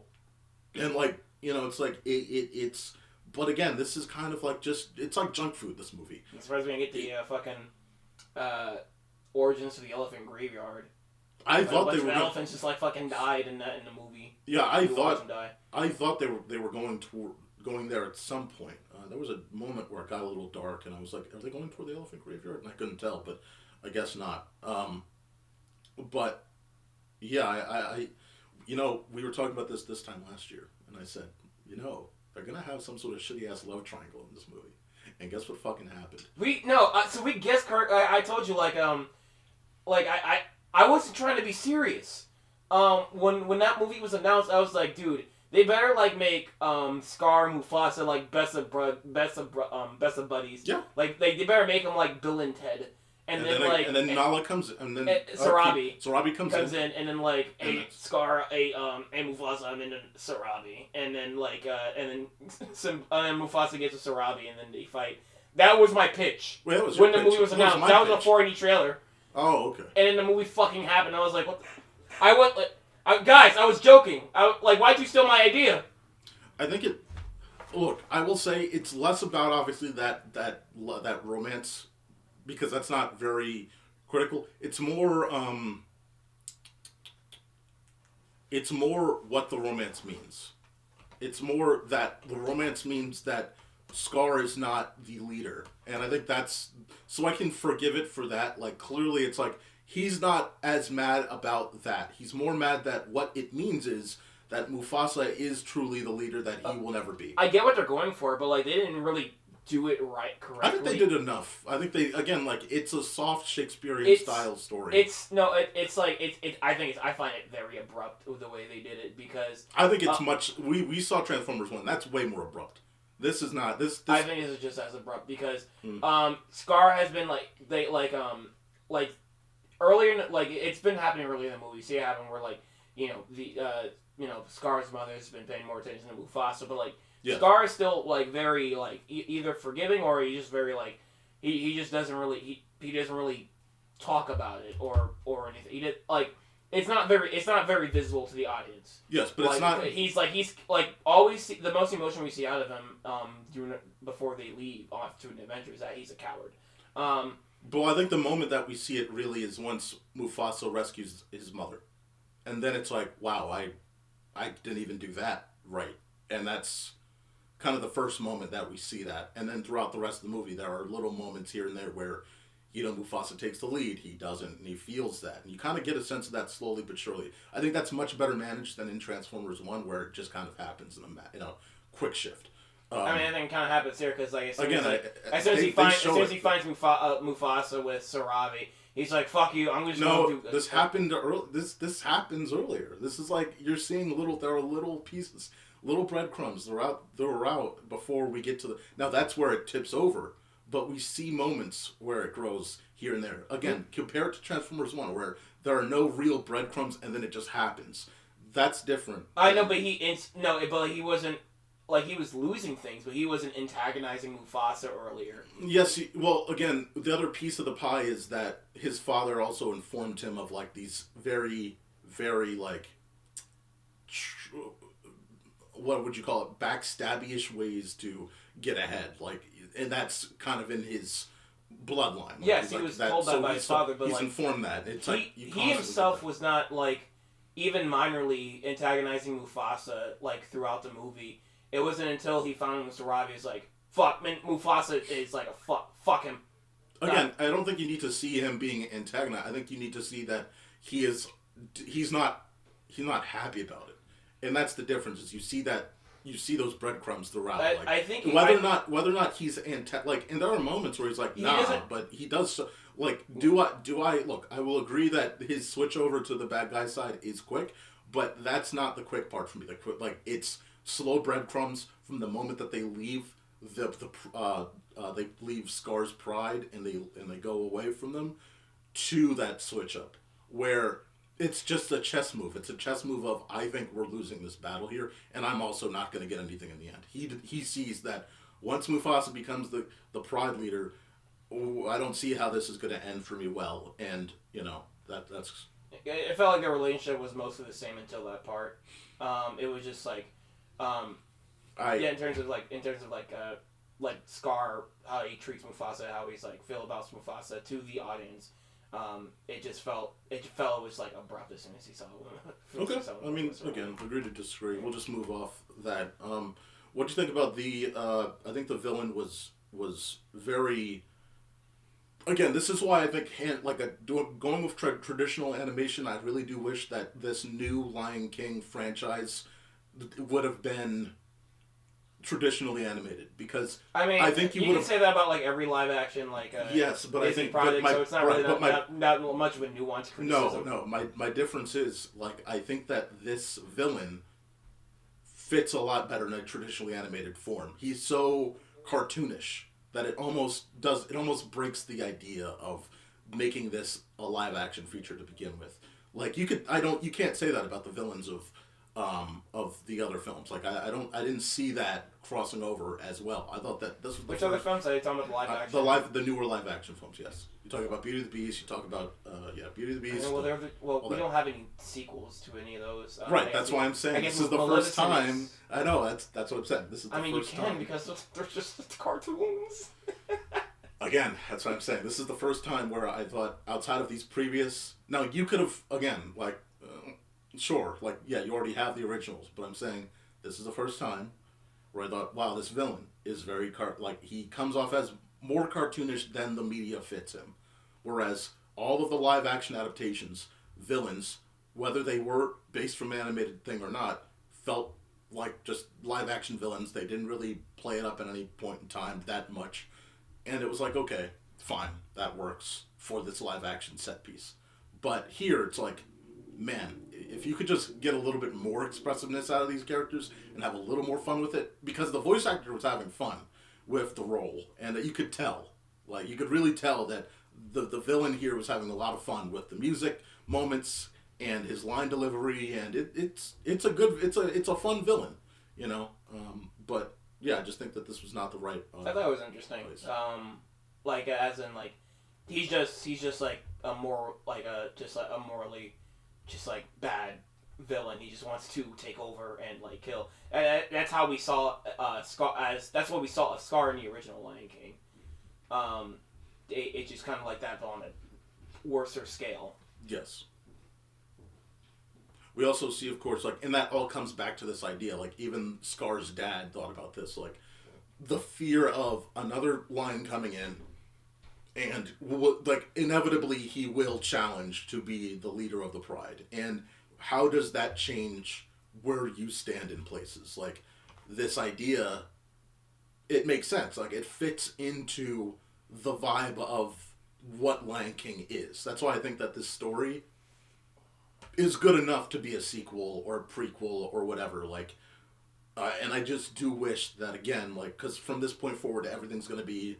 you don't really, now that, again, this generation that grew up with these movies, this will be the new standard. We don't need to go back to traditionally animated.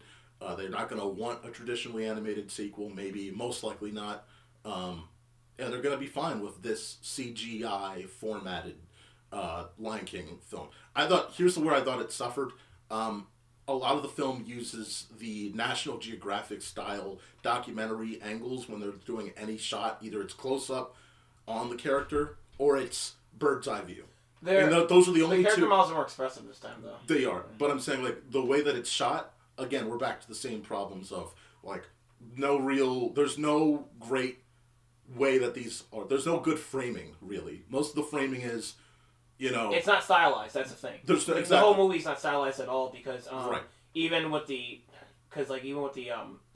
villain's song "Bye Bye," which was a very lame song, by the way. We'll get to the music. I think it's funny. It's fucking hilarious. I thought. But funny in a bad way. We'll talk about the song. We'll get to the songs. Yeah. But there's a storyboard sequence where it shows more types of shots and different settings and different pieces of that song, different areas of that song. It was more stylized. And in the film, It's just that static. It's just that area. Rotational. Just that area. Just the rotational area where you get different. You get a spin. You got to get the spin. You get different. That's about it. There's no specialty to this. Same thing. They're the Brothers song. They changed settings a lot, so that was. So let's talk about like you said. And shots and decent. But like it's just like a lot of the songs are like in an area, and it's just like not as fancy as it could be, and it's like this movie is still not trying to have fun with its style, even though like they definitely like they added expression, so they're getting there. They're trying to get less realistic, but like I don't know why they want to keep this because like they're fixed the planet expressions, but they don't want to they don't want to make the direction doesn't follow it. Yeah, they don't want to make it still non-realistic. Yes, which I mean I still don't get the choice, but like. And again, that's why I think this goes back to I would have loved to have seen again, like we talked about, all of it could have been traditionally animated, everything. But this, I think. I mean, I know, but that's just an easy like want. I rather. Man, I'm not gonna. I don't care if Aladdin live action got the treatment because that movie has zero style. But at least you can see there's attempts. That's what I'm saying. With this, you can see that there are. In the writing of the characters, in the way that they approach things, in the songs, and all of it. Like, you can see that there is an attempt to get some life out of some juice out of this. And the direction holds that back significantly. That's what I'm saying. The direction really holds it back, and the fact that it's live action really holds it back. I don't think with a lot of these other films, you're getting that difference because the way that it's all stale. So many of these live action adaptations have been stale. So even if you did transfer them over to traditional your animation, you're not going to see that. That's what I'm saying. Like, this is a rare case where they actually did try. And 10 out of 10, you know. Like, I think style-wise, it would just be more interesting in terms of, like, most of those movies, they were just, like, animated, like, CG again. Yeah, I think there would still be like a more interesting difference. With this, I guess for me it would be the same thing too with those other movies because it still tries to be realistic, but like they're still trying to go for more, I guess like cartoony things. But like if it was to translate into cartoon, I think it would go full force just like the original animated movie. Okay, right. I'm just saying. I'm not saying. If they could do more, I'm saying if you took this as it is, moved it into that. But moving over to music though. Oh no. Well, I'm just want to talk about the story. Like I think again, this story is like not as epic as the 20. Even if you just didn't make the 1994 Lion King doesn't exist and it was just 2019. I don't think this is as epic as 2019. This feels like on par with like a direct-to-video type of story. Yeah, and that's where you could compare this to Lion King 2, and I think that this doesn't. Like 1.5. And I think that this could do enough. I think this is as good as, like, people look now. I think the music in Lion King 2 is better, but I think that this story is as simple Shakespearean as, you know, it's good. It's good enough. Like it'll hold you enough if you like the Lion King and you're not looking for peak cinema. I think you're gonna like this movie. I don't think not the movie itself, but as story on paper, I would put on par with Lion King too. I like the idea of like the Moses. Plus, I get like a little bit of this Moses-ish situation where like the mother and the beginning where you know he goes and then they die and then he's on this river and then you know gets rescued and he's a part of this family that he wasn't part of before and they're kind of standoffish to him. Like, look, I think that again, like there's enough here that it's not bad. It's not even average. It's kind of better than average because, again, there's some points here and there that are actually, like, very well done. And again, I think there's a lot of points where I think they could have been improved, too. Agreed. Especially mainly with, like, again, for me, it's, like, also Scar's character. And, like, near the end, too, I don't get his motivation for risking his life to help Mufasa. It's just that, again, like, it's back to, like we talked about before, like, he's considering what the winning side is. That's all. Like you put your chips on the table. Where do you think which side is leading? When it was him, it's Arabi and Mufasa on top of the mountain, and it's like we don't know where we're going and we don't have much sense on where we're going. And I think, and as the breadcrumbs have been slowly revealing, he's kind of iffy on what's going to happen with this thing of new pride. Like I do think that his chips on the table. He thought, fuck it. I'm going to go with at least, like, it's like Loki. It's literally the Loki thing of, I'm gonna see where the chips fall, and that's where I land. And that's what happens. And then, when the bad guy is, like, he's on the edge of losing, clearly he's not gonna win this fight, fuck it, I'll take the advantage here. Advantage now, Mufasa. Like, he's just Loki. And if you look at Loki, he's gonna go on the side of where the cards lie the best in favor of him. That's all. Like, I don't think that's out of the blue. I guess it probably will make sense for this character within this movie. I can't remember. I don't remember much from the 1994. I mean, from the fucking 2019 movie. I know that added some shit. But like, if I'm looking at like the 1994 movie and that Scar, they don't feel like the same character to me. And it's like, well, it's also been a few years. It's been years. Imagine. So again, like, this is. I don't want to do the Martin thing of I'm going to drop headcanon, but if you know you're not going to be the leader, you are now part of this new pride. The new pride. That's what you are now.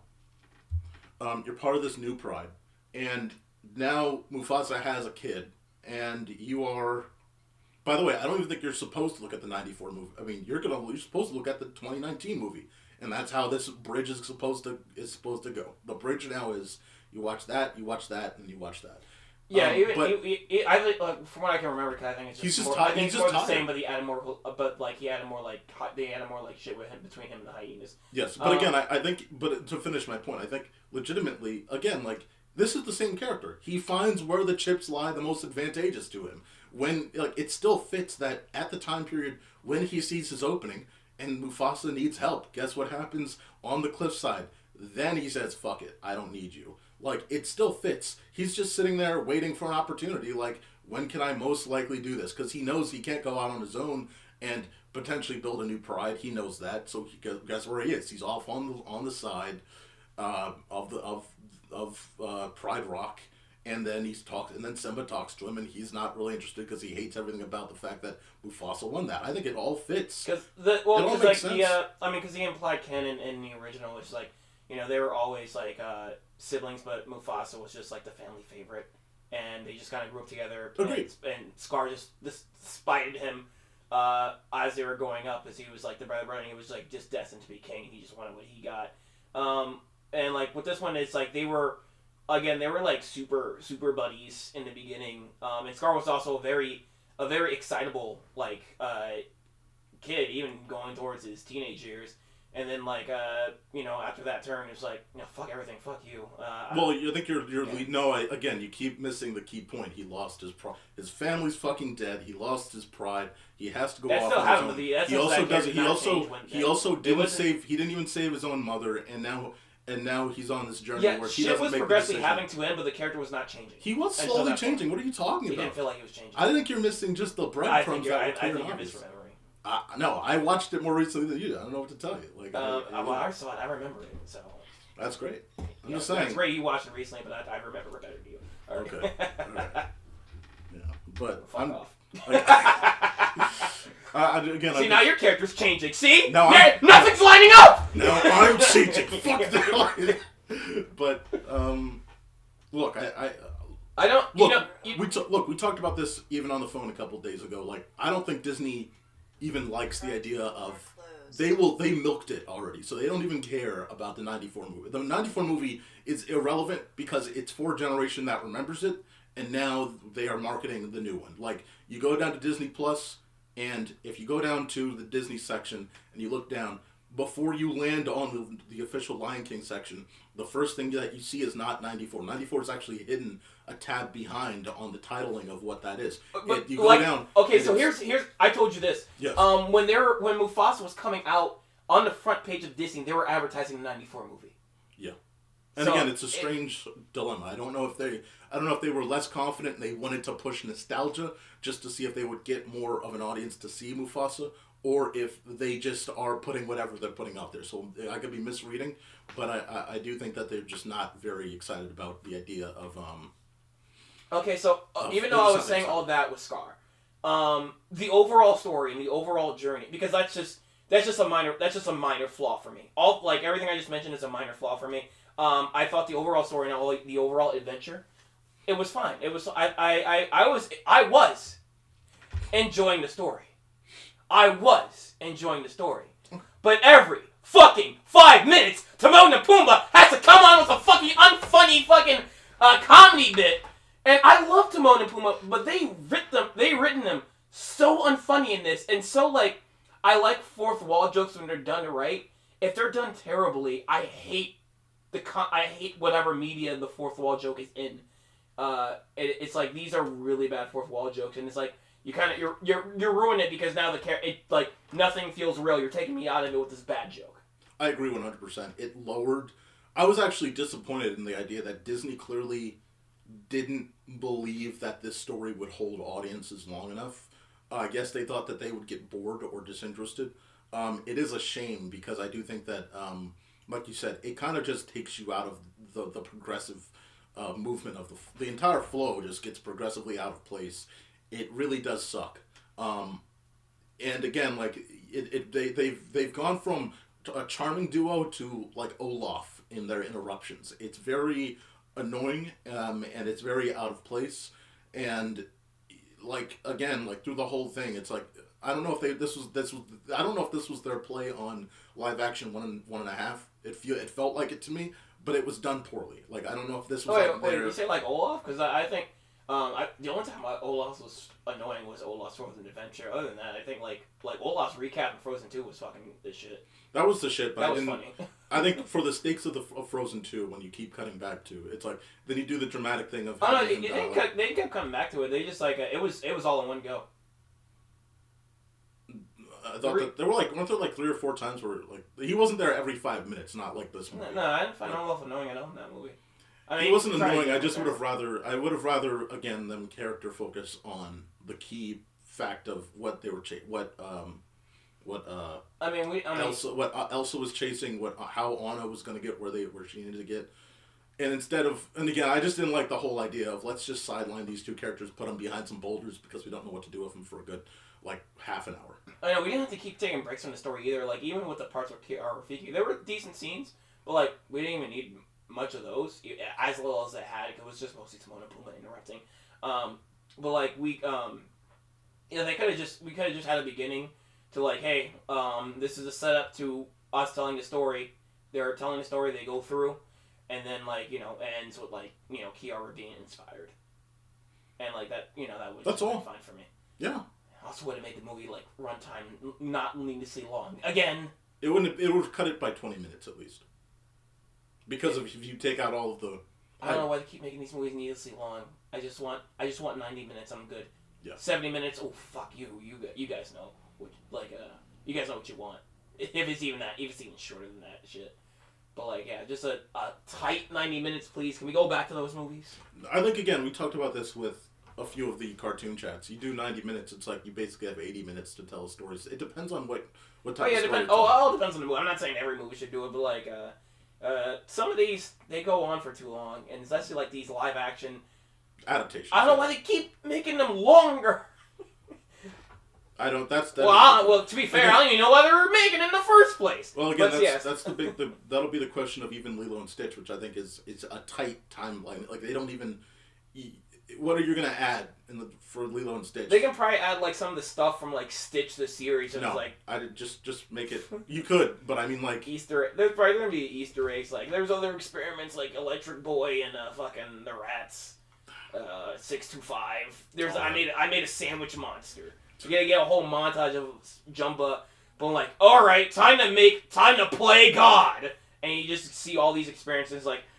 After 625 attempts, I'm just gonna do one more. If it doesn't go, if it doesn't work, I'm just going to cancel the whole shit.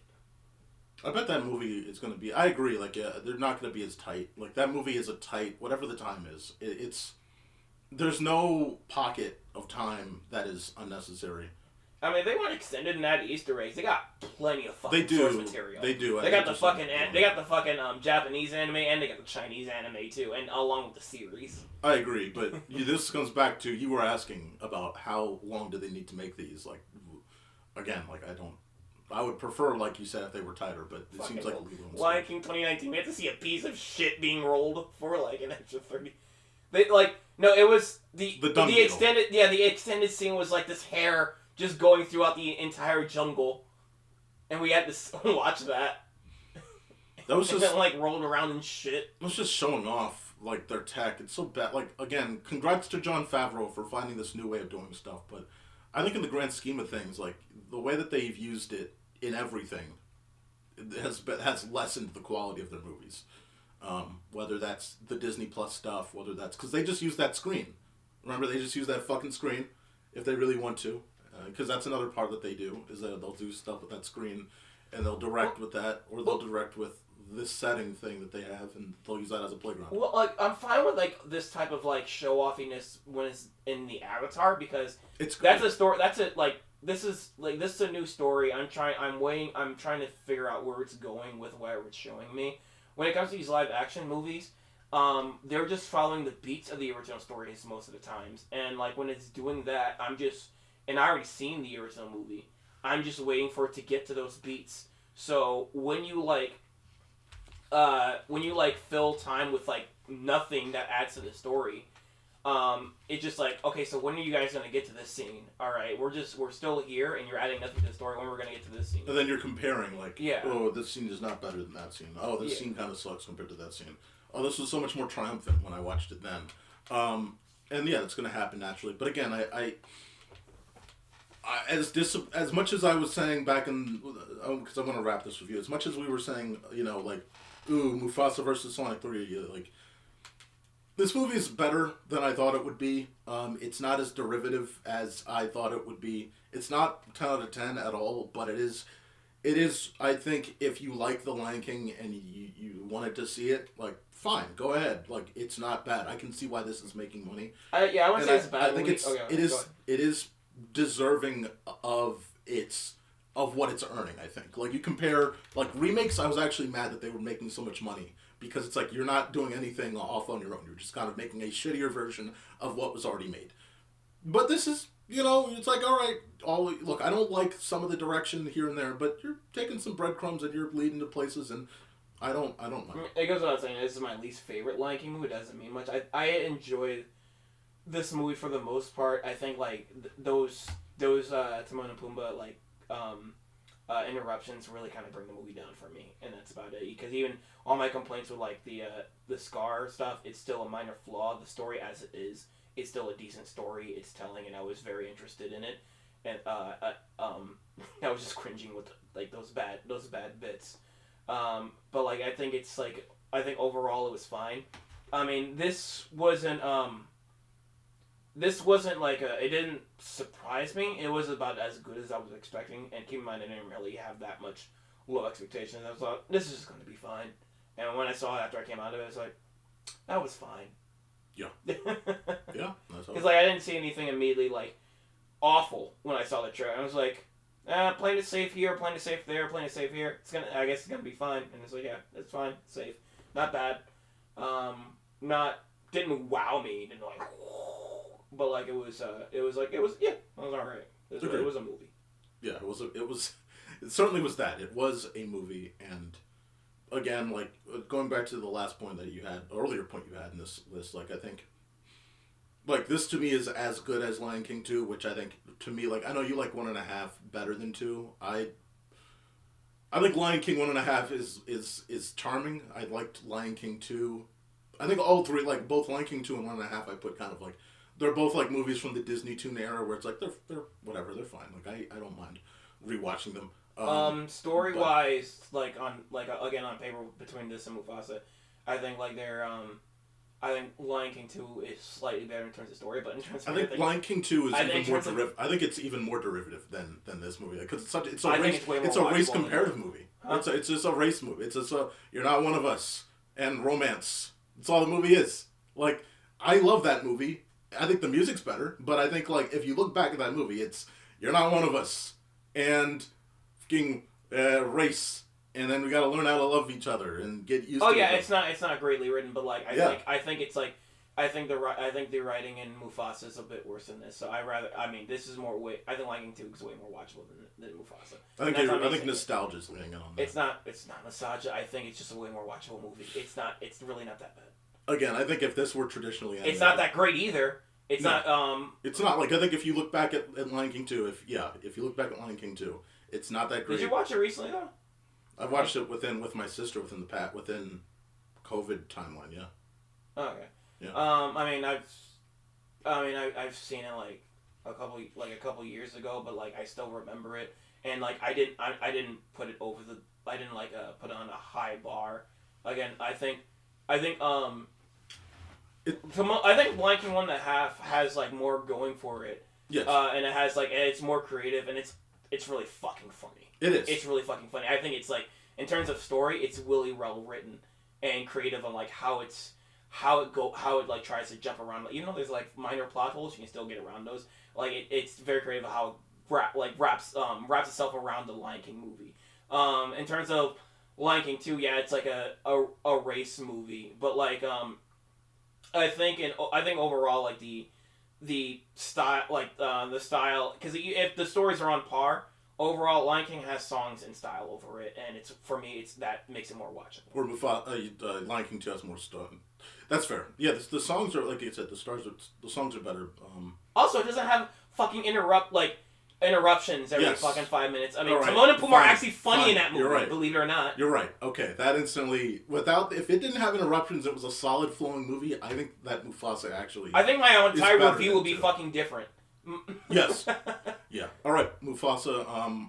It was a movie. Oh, those songs suck, by the way. Oh, we didn't talk again. I think this is another reason why it's making money. I think those songs. I think these songs may suck to us, but there's nothing like a family, like, goofy-ass, sing-songy ass movie that'll get people together. Like, the Brother song, sorry, but it's gotten people, alright? Sorry. The only song I actually did enjoy was, even though, like, some of the lyrics do, like, fall apart, is the Brother song. Like, yes. But, like, I think some of the lyrics could have been better in that, like, they didn't really need to say brother 3 times. They could have, like, kind of do other rhymes with it, even though they do that in the song anyway, too. And, like, I don't like the ending lyrics where it's like, no, like, can't wait to be king of my brother by my side. And then they end it with, Mufasa, I'll race it to the other side. And, like, you guys gonna pick a different word that rhymes with side. Yeah. I hate that. Just rhyme the same word, the same fucking word. No one proofread It's that. like, it's the same problem with, like, I have with, like, Wish, but the songs are not as bad as Wish, but, like, this is the same problem. No, this Wish, is the other thing. It's but, like, again, we've seen dog shit. Wish is dog shit. Yeah, but, like, there's some good rhythm to a lot of these songs, but, yes. like, the lyrics and the flow doesn't match. But, like, the lyrics in this aren't as bad as Witch, but, like, they don't seem to have, like, flow with a lot of these songs, and it's, like, they're not very that memorable. The only memorable song is, like, the Brother song is because, like, the lyrics are pretty decent, and it's, like, it's the closest one that feels like a song that could have been the original Lion King. Well, I think the villain song comes close to being a song that would have been is as good as any song in the sequel of Lion King. I think it's goofy and again the voice actor is hamming it up as he should, and it sounds like you're on a stage singing this song, and it's not as well. It's the same thing, same problem. Not a well written song, and the bye bye is stupid. But it's like. Again, it's like, this is This is just stupid fun. It's like, all right, that's fine. I can take that. That's fine. Yeah, I thought it was just a bad song. Bye bye. Yeah. No, it's bad. No, it's not. Sorry, it's not good or anything. Like, but I mean, I wouldn't even put on par with the sequel to the Lion King. Like the sequel to the Lion King 2 songs only has. There's only one song that's good. That's He Is Not One of Us. Huh? There's only one song in Lion King 2. The fuck He Lives in You slaps. The fuck you talking about? Oh fuck that! I always think about Get the fuck out of here! I always think that's in the first movie. Bendy is also catchy. With a passion, fruit goes sweet, and it blows your mind. You lose your mind, and it sweeps you off your feet. All right, fine. They win. Lion King 2 soundtrack. They win by a lot. Yeah. That's all right. Yeah. Some of those songs I just have a playlist. That soundtrack. Okay. I have a Lion King sound. I have a playlist, and it just kind of relays, and I'd always think, that must be in the original, and then and that kind of tells you how good Lion King 2's soundtrack is. All right, my bad. Mufasa is definitely not as good as Lion King 2, but it's the sliding pendulum. It's like the pendulum goes great, good, and then like not as good. It's like it's falling a little farther, but it's not terrible. So, but Mufasa again, I think there's a Lion King 3 in the works guaranteed now because I look forward to that more. If it's a sequel story, like I want to see that. Hopefully they write Timon and Pumbaa better because they are very funny. They were funny in 2019. I don't know what the fuck happened here. I thought they were fine in 2019. I mean, I think that 2019. I guess 2019 didn't have. They were the saving grace of that movie because 2019 didn't have much going for it. Agreed. So yeah, I just look there. Like I said, there's going to be a 3, and like you said, I'm also curious because clearly they weren't that funny in 2019, but they were like there were okay. So their appearance in 2019 was more charmful. Yes. Now I'm thinking about it. There's no jokes I remember from fucking 2019 from them, but they were definitely more charmful in 2019. They were annoying here. Yes. Yeah. But yeah, like the direction I hope gets better. Like clearly again, they're starting to learn how to understand like, hey, we should make more expressiveness out of these characters. We should, do a few more things that make things feel a little more lively and animated. They're getting closer and closer, and I think by the 3rd movie we'll see how they kind of fluctuate that. All right. Took a little while with that one. I want you to take that fire inside of you and turn it into something good. Hey, yo, you represent out there. What am we doing in Flint? Let's get to this next one, and that's The Fire Inside. This is a film that I ended up seeing here. This came out at the end of 2025, or 4. Jesus Christ, we're not that far in time yet. But the thing with The Fire Inside, this essentially is like it's like a biopic. It's not really a full biography. It's like a biopic. I just want to say I don't really have that much interest in like boxing movies unless it's like a fictional, and like not realistic. So like I didn't really care to see this one, but like I mean I hear it's good, so yeah. Absolutely. Yeah, like The Fire Inside. I'll tell you what, like. This is a film that it follows the sort of the rise of Clarissa Shields. She was born in Flint, Michigan, which again you're talking about very poor community, very like not well off town. There's no real opportunity there. Like there's not much for anyone to grow and get out of that area. It's much like here in Baltimore. There's a lot of lack of opportunity for a lot of people, but on steroids, even worse, right? So she has an interest in boxing. And she chases it, and she goes after it. And what I love is, again, you see the rise to the top. You see her get there. But you also see what happens when you're not in this setting of, you see a lot of movies out there where the main character has everything at their disposal to grow. What's up? Like, they have everything at their disposal to grow. They have the tools to do it. They have the setting to do it. They have, you have like a sponsor or whatever. No, there's none of that. You're not getting help outside of one person. One person's helping you. Everything else around you is a distraction. You've got the issue, you've got the distraction of being a teenager. You've got the distraction of the society around you, like the fact that again, like you have a household that's just not conducive to success. You've got distractions all around you. You've got to worry about money. You've got to worry about surviving. You've got to worry about bills and grades and all of that. And she still finds a way to climb out of that. She gets to the Olympics, and it shows not only that rise, but it shows what happens after you get there. What happens when you do win? Like, because I think you never really get that vantage point. You never get that window of what happens to this Olympic winner. Like, I always wondered, like, in these third world countries even, like, what happens in a third world country? You win, and then what happens? Are you lavish living in luxury? Are you just back to where you were? And for most Olympians, especially from where she came from, you're back at the same level that you were. It didn't help you much at all. Like, you won, congrats, but you didn't get any sponsorships, you didn't get any assistance, you didn't get anything. And you're still struggling to make it. And I do love that we see that she's fighting for herself, she's fighting for her family, she's fighting for relevance, but she's also just fighting for the idea of, isn't there more out of this that I can get? And so this movie was a great climb, but it was also just a great visual and a great state of the world of what happens to these people that are just trying to find their way to get out of it. out of a shitty situation, and if they're finding any possible way, and even when they do, it doesn't guarantee you anything. Like, Clarissa Shields, that story was phenomenal. So I think if you like sports movies, you're gonna love this one. I think it's on Prime now because it was MGM, so this probably is on Prime at this point. Ribs. So yeah, but an A+ sports film, absolute Dog shit. There were moments where like they would constantly like. I think the soundtrack. It's interesting because it felt like the soundtrack didn't understand the movie that it was going for, like because it felt like they were going to use some songs that she would have preferred, but instead you're going after like it's very like safe songs that don't really fit the movie. But I thought outside of that, Was like again needle drops. Not even needle drops. Like they were like kind of background songs that like would be like in a Target or something. But again, it doesn't distract from the movie that much. I thought everyone involved in this movie from the cast, and then the direction's also great. They did a great job.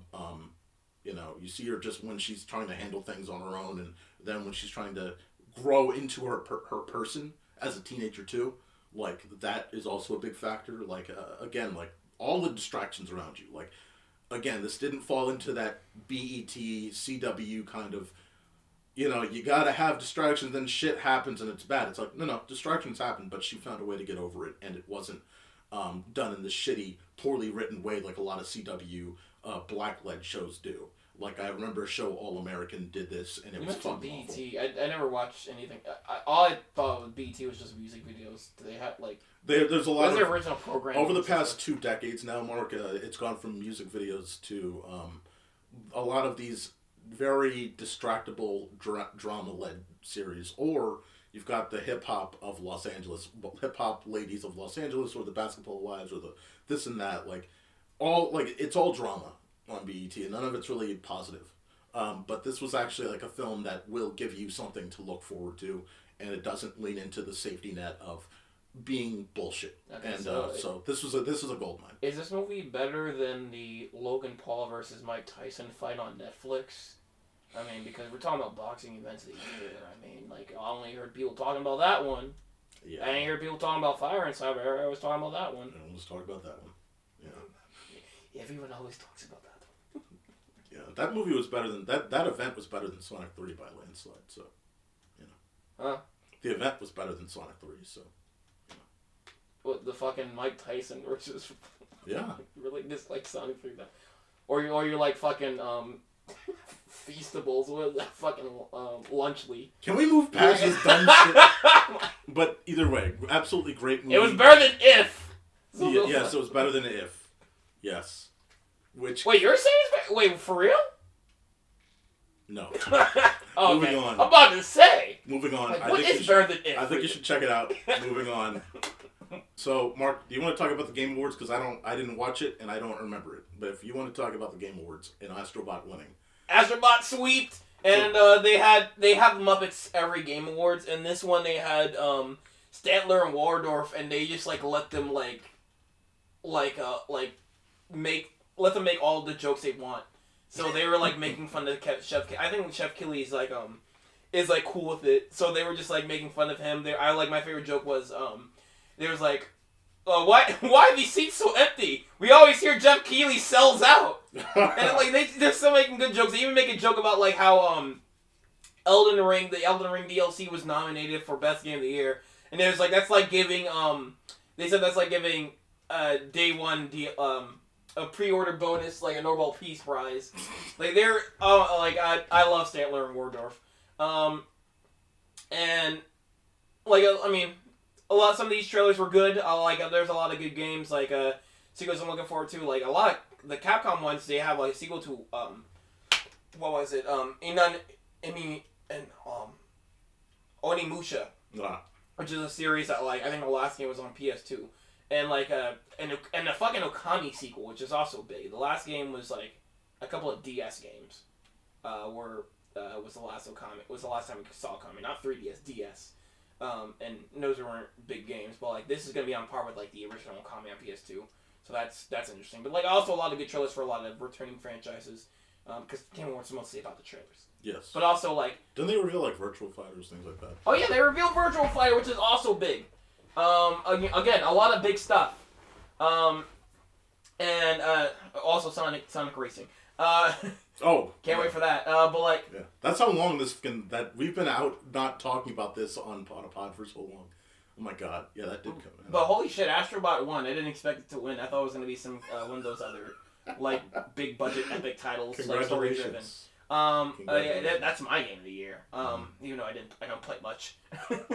Metaphor would probably be my game of the year if I ever had time to finish it. If you had time I don't have time to finish RPGs in my life. It's tough. But like, I hope this sends a message to Sony to have more wacky games, to have more like fun platformers. I know like they still let Insomniac make Ratchet and Clank, but it seems like they're not putting any initiative towards having like something that's not a Western walking simulator. Because that seems like what they're doing, like just a Western action game, or a Western action game or a Western shooter. That seems all what they make.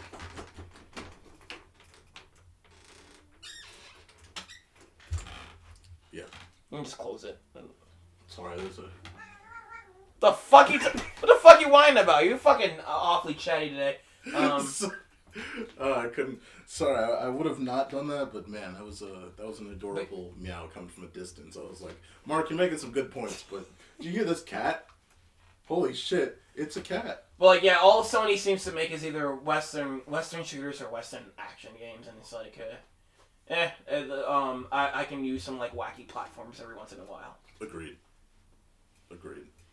It's, again, like, we talked about this when it did happen back in, well, eons ago, but yeah, like, that game being so good and now getting accolades for it, and the fact that Sony has been for the past decade, because even Uncharted, I'd say, was a fun, like, you know, it was... These games are not bad. But I'm saying, like, since Uncharted, all of them have been so serious.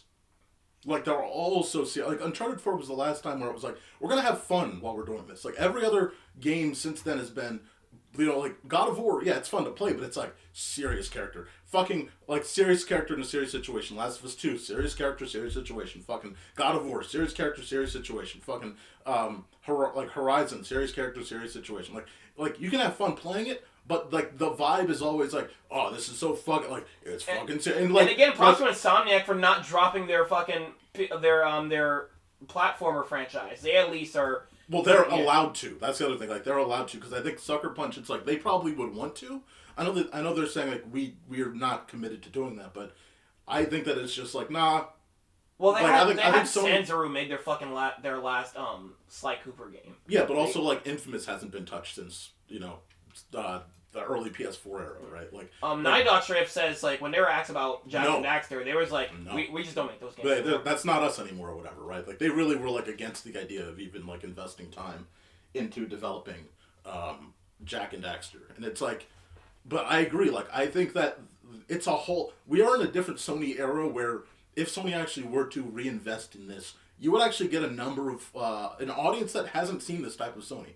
Like, there's an audience out there that doesn't even know that the PS2 era, PS1 era Sony, or even PS3 era Sony exists. Like, they don't even know. It feels like that Sony was left on an island like a decade ago and not just touched ever again. It feels like these games have to get big budget if they only come out of Nintendo, because I mean we get like a bunch of platformers and it's like they mostly just come out of, they're usually from indie developers or like you know very small developers. But I think one of the biggest other platformers we got in recent years was also Psychonauts 2, and that was from the Microsoft side at least. But like, you know, we're not getting these as often as more Nintendo just like giving the budget to these type of games. Yeah, no, that's, again, like we've talked about this for so many years now where like that would be just a simple launch title, like, and they never even needed to do a fucking knack. We were all like, why the fuck are you doing knack? Fucking do anything out there. Like, that's just what they could have done this whole goddamn decade. And like, even for the PlayStation Portal, like, have a goddamn platformer. Like, if you're going to commit, because we keep hearing that they want to commit now to the next, like, for Portal 2 or whatever to be an actual, like, system. It's like, all right, well, can you use your properties to their advantage? Because you have, no joke, dozens of opportunities here that you guys just left on an island. You didn't care about. You said, "Fuck you." We're all about serious shit, and like I said, I'm tired of the serious shit. Like that's all it's been for a decade. Even like the fact that it's just been, even in racing, Gran Turismo is the only thing they make. They don't make anything fun. They don't make anything. You know, exciting. I'll be honest. I'm not tired of the serious shit. I'm just tired of the imbalance of it. No, agree. Those games are still fucking one. They're still fucking good. It's just like, hey, can you throw me a bone? Can you throw my type of game a bone too? Good point. That's a good way to phrase it. I feel you. Yeah. Anything else outside of the Game Awards? Because I think that was it was great to see that got the win though. But yeah, the Game Awards are just fine. And yeah, I was happy to see Astrobot just sweeping. Even one of the best family game overall Nintendo shit too. Like damn. This definitely has to send a message to Sony either way. And I very much look forward to whatever Team Sony's making next, because they are, after this, because the Astrobot sales are also good and they won awards. Like they're working on like some their next shit is gonna be big too. It's gonna be really big in terms of budget. Sony's gonna give it to them. What was the rhythm game that was made by Microsoft last year? Because I would love if like Sony just decided we're just gonna hire the team. Oh, Hi-Fi Rush! Because like I would love if Sony just hired. It was Hi-Fi Rush. That was like, incredible. But that team was like completely cut out. It's like I would love if they just said fuck it. Like we're just gonna hire the team. We don't want the property, but we'll hire the team to make something special. I'm thinking I might rebuy that game on PS5. Yeah, because that is coming over, right? Did that already come over? It already came over. Oh, nice. Okay, good. All right. Game Awards. Congrats to Astrobot. Let's get to the final set of things to talk about here. Jesus Christ, computer. All right, Mark, you had some holiday stuff you wanted to cover on the backlog. Let me just go through these. All right. Because a couple podcasts I was listening to covered it, and I wanted to listen to those episodes. Yeah. I watched 8 Crazy Nights, and that is probably one of the worst anime movies I ever watched, and for a specific reason. So a lot of these movies are just badly written, just look bad. Like a lot of bad anime movies are I'm sorry, let me rephrase that. A lot of bad animated movies are just written bad, directed bad, and just look bad. Why this one is especially bad is because the direction is great, the character designs are great, the animation is fantastic, the score is pretty good too. Everything around it is just it's well made, but the writing is just, it's not that the writing is undercooked, it's purposely just offensive as it can be and mean-spirited as it can be. Jesus. And it's just these are jokes that they that these are not undercooked jokes. These are jokes that they put passion into being mean-spirited and offensive and just hateable. And it's just these shitty Adam Sandler jokes, and I just I hate it for that reason. It's just this is such a despicable fucking movie. But it's just it's weird because again, everything around it's so fucking good. It's it's just great, great everything. But fuck this movie, fuck that. It's just mean to the audience, and it's just it's disgusting. You see you get scenes of these deer that's animated like a fucking Disney movie, and they're eating shit. They're eating fucking shit, and they're grin. And then, there's a moment where, everyone's laughing, and you see, fucking, gross flowing snot coming out of, kids' noses, and, the deer are laughing so hard that they're shitting, and you see, the shit coming out of their anus. This movie's just fucking disgusting. And it's fucking, it's, fascinatingly awful. It is, so, it's a fascinating existence this movie has, because they just took the Iron Giant team and they have them made an Adam Sandler comedy, and it's just the most incredibly weird combination. Also, at least another thing this movie has at least going for it, as short as fuck, it's just 70 minutes, but still. But so it's if you want to watch it around Christmas time, that's still it's enough. It's a short enough runtime that it's one of the few Hanukkah animated movies too. But it barely has much to do with fucking Hanukkah either. I don't get why it's called 8 Crazy Nights. We don't know the span of how long this No, 8 because there's 8 nights of Hanukkah. Yeah, but the movie isn't doing much. Oh, there's Hanukkah. no time. There's no time relation to any of this. No Hanukkah relation to any of this. Barely. Jesus. Like, it's mentioned that, like, Adam Sandler character celebrates Hanukkah, and one of the other kids, like the love interest, celebrates Hanukkah too, but it's not about Hanukkah. It's just about Adam Sandler not being a dick to everybody and not being a dick to, Whitey. And they're not really... It's not teaching you about Hanukkah. It's not about Hanukkah. It's mostly about, like, a fucking mall. And it's about a basketball game in a mall. It's not, like... Hanukkah is barely a factor in this movie at all. What a choice. 8 crazy nights. I don't know, maybe... I don't want to watch this movie again anytime soon, but, like, I don't know, fucking... If we're still doing this in, like, 3 to 4 years, maybe this is a future cartoon chat, because it's a fascinating study. We'll put it on the worst list. We'll put it on the worst options. We'll do a vote off, and we'll do that. After you explained it, there's no way in hell I'd actually, like, seek that out on purpose. Mark, let's move on to Arthur Christmas. This was early in the Sony Pictures animation life cycle. This just came off of The Smurfs, iconic movie. So tell me about the Aardman Sony Pictures tag team. This has been on my list of Christmas movies to watch forever, because there's a lot of seasonal movies, like seasonal stuff I try to watch within the season. If I don't watch it within that season, I don't watch it at all. I just wait till the next season. So I missed it like every other year it came out. Because I hear the good things about it, so it's like, oh, okay, I have time for Christmas. I'm going to watch it on Christmas Day. And same thing with, like, Klaus. I've been hearing a lot of good things about that, but I never had the chance, and I'm only going to watch where the season it applies to, to get me within feeling the holiday season. Yeah. So, Arthur Christmas is, like, another story about it's kind of like the mythos that adds to the mythos of Santa Claus, kind of like Red One.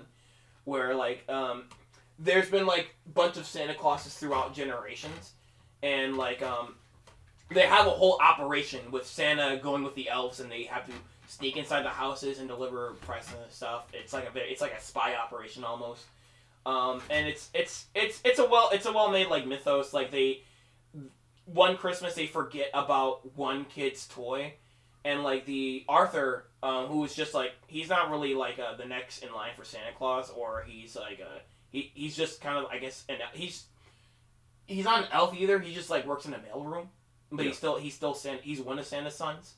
The other son is just, like, the other son is kind of, like, helping the current Santa running operations. But yeah, they forget a present, and, like, Arthur is, like, doesn't want that kid to wake up with a terrible Christmas, so he's going on a journey with, like, the previous Santa, who's like an old man who wants the glory of being Santa again, which is the current Santa's grandfather. I'm stay with me. I know I'm having a hard time explaining this, but yeah, they're going on their old sled, because, like, their current sled is a fucking spaceship, but, like, their old sled is, like, the classic type of sled. And, like, they're, and Arthur and the grandfather, Santa, is, like, going on an adventure to, bring that one kid gift. And it's a fun movie. It's a fun, like, Christmas movie. There's a nice scene at the end where the kid gets get their gift. It does, like, give you, like, the feeling of, like, opening a present on Christmas, like, being surprised. Like, it's a really good Christmas movie, so I enjoyed this. Nice. So, very solid. Like, I recommend this, like, next time, next holiday season, if you're trying to watch a Christmas movie which you haven't seen yet, watch this. Arthur Christmas. Alright. Klaus! This is the Netflix. This is the prequel to Arthur Christmas, kinda. Because it's also about the mythos of Santa Claus. But it's, like, how it began. Ooh. And this was, like, nominated for, like, the award it came out, because also, is this a full-length film, or is it what the fuck? Full-length film. Oh, okay. Know exclusive. Gotcha. And it had a very short theatrical release, and I missed the year it came out. But also, I didn't know, it was, like, it's entirely 2D animated, even though, like, a lot of it does kind of look three-dimensional, but, like, that's the trick of the style itself. So is it actually traditionally animated? Or Yes. Is it? Okay. Yes, and it looks really nice, and it's like it also has to do with the mailroom apparently. Believe it or not, so it is kind of in a way pretty large to Christmas. But like this mailman, this guy it's the head of the post office, the president of the post office. He has a son that's just kind of like living off his success, and he's like trying to make something out of him. So he just like forces him to be in this be in this village to start a new post office there. And if he's a successful mailman, he can be pampered, and like have his butler wait on him again and have all of his rich stuff back. So he's like a spoiled asshole, kind of like Cusco. Actually, a lot of Emperor's New Groove vibes comes from this movie. Like the animation style is like really well done, and like I do like the character interactions between when he meets Klaus the Santa, because like he's not an instantly like happy jolly guy. He's just like this mysterious kind of like a butcher type of character. Mysterious butcher type character, and he seems like dangerous, but like he just it's interesting how they construct the mythos of Santa Claus, how they Nintendo charm, but the only mythos we care about here is Mario mythos. It's interesting how they get to how Santa makes toys, how he delivers it to people. How they get elves, how they decide to deliver on Christmas every day, and it's a really well made story. It also kind of works for an origin story for the blood and the Crips. You'll see what I mean if you watch the movie. It's weird, because it's the town is divided between these the red and blue, this red and blue group that hate each other. Jesus. So it is pretty much the blood and the Crips. Yeah, this is it's probably one of the best Christmas movies animated Christmas movies ever, and it's really good and it's really well animated. I highly recommend this one. This probably is a future cartoon chat for sure. But yeah, it was worth. It is deserving of its nomination it got that year. That's kick ass, man. And let me go to Star Wars. Oh, wait. All right. Yeah. You said last one, just for you. Last one. Out of curiosity, and I had just more. I had a lot of free time that Christmas day. I was I'm gonna watch all these fucking Christmas specials. Get these out. None of them were as good as Nosferatu. Klaus is close. Oh, Klaus is close. Klaus is really fucking good. Best movie of 2024 that didn't come out in 2024. But Star Wars Holiday Christmas Special, the Lego one. I thought it was going to be a parody of the original holiday special, which notorious. Yeah, notorious. I've never watched the entire holiday special. I think I watched some of it through a Discord chat, and I've seen the documentary of it, which is a good documentary. I do recommend you seek it out if you can. But it's not. So here's the thing. The story continues after the original trilogy. I mean, after the sequel trilogy, Disney is not really. LucasArts for some reason is not allowing themselves to make any stories that take place after the sequel trilogy for some fucking reason, until the new episodes. But I guess Star Wars is allowed to do it because Lego Star Wars is allowed to do it because it's fucking Legos and it's gonna be non-canon anyway. So they do have some fun with that. So they're Rey, and so they're trying to celebrate Life Day. Let Rey and Finn. Life, yeah, Rey and Finn and the whole crew is they're on a ship. Rey is training Finn, I guess to become a Jedi or a skilled master or some shit. And but the rest of the crew wants to celebrate Life Day, so Rey goes off on her own adventure to find this time, I guess a time stone or something like that, or she finds it by accident. I forgot how that went through, but she finds this time stone or time device, and she accidentally travels through time, and she accidentally travels back to where with Palpatine and Vader, and then they get their hands on the time device, and they travel, and Vader and Palpatine travel to I guess either after Episode 7 or before Episode 7, they meet Kylo Ren, and Kylo Ren just explains Vader just throws you off the building, and he betrays you, and it's kind of a funny interaction because these are Legos, so they have fun with it. Yeah. And they're just there's this throughout the special, they're just it's there's a lot of time chaos. They're going through events of the Star Wars franchise, and Rey at one point, Rey acts just ends up with young Luke, pre Episode 7 Luke. No, episode fucking 4. Episode 4 Luke, when before his parents died.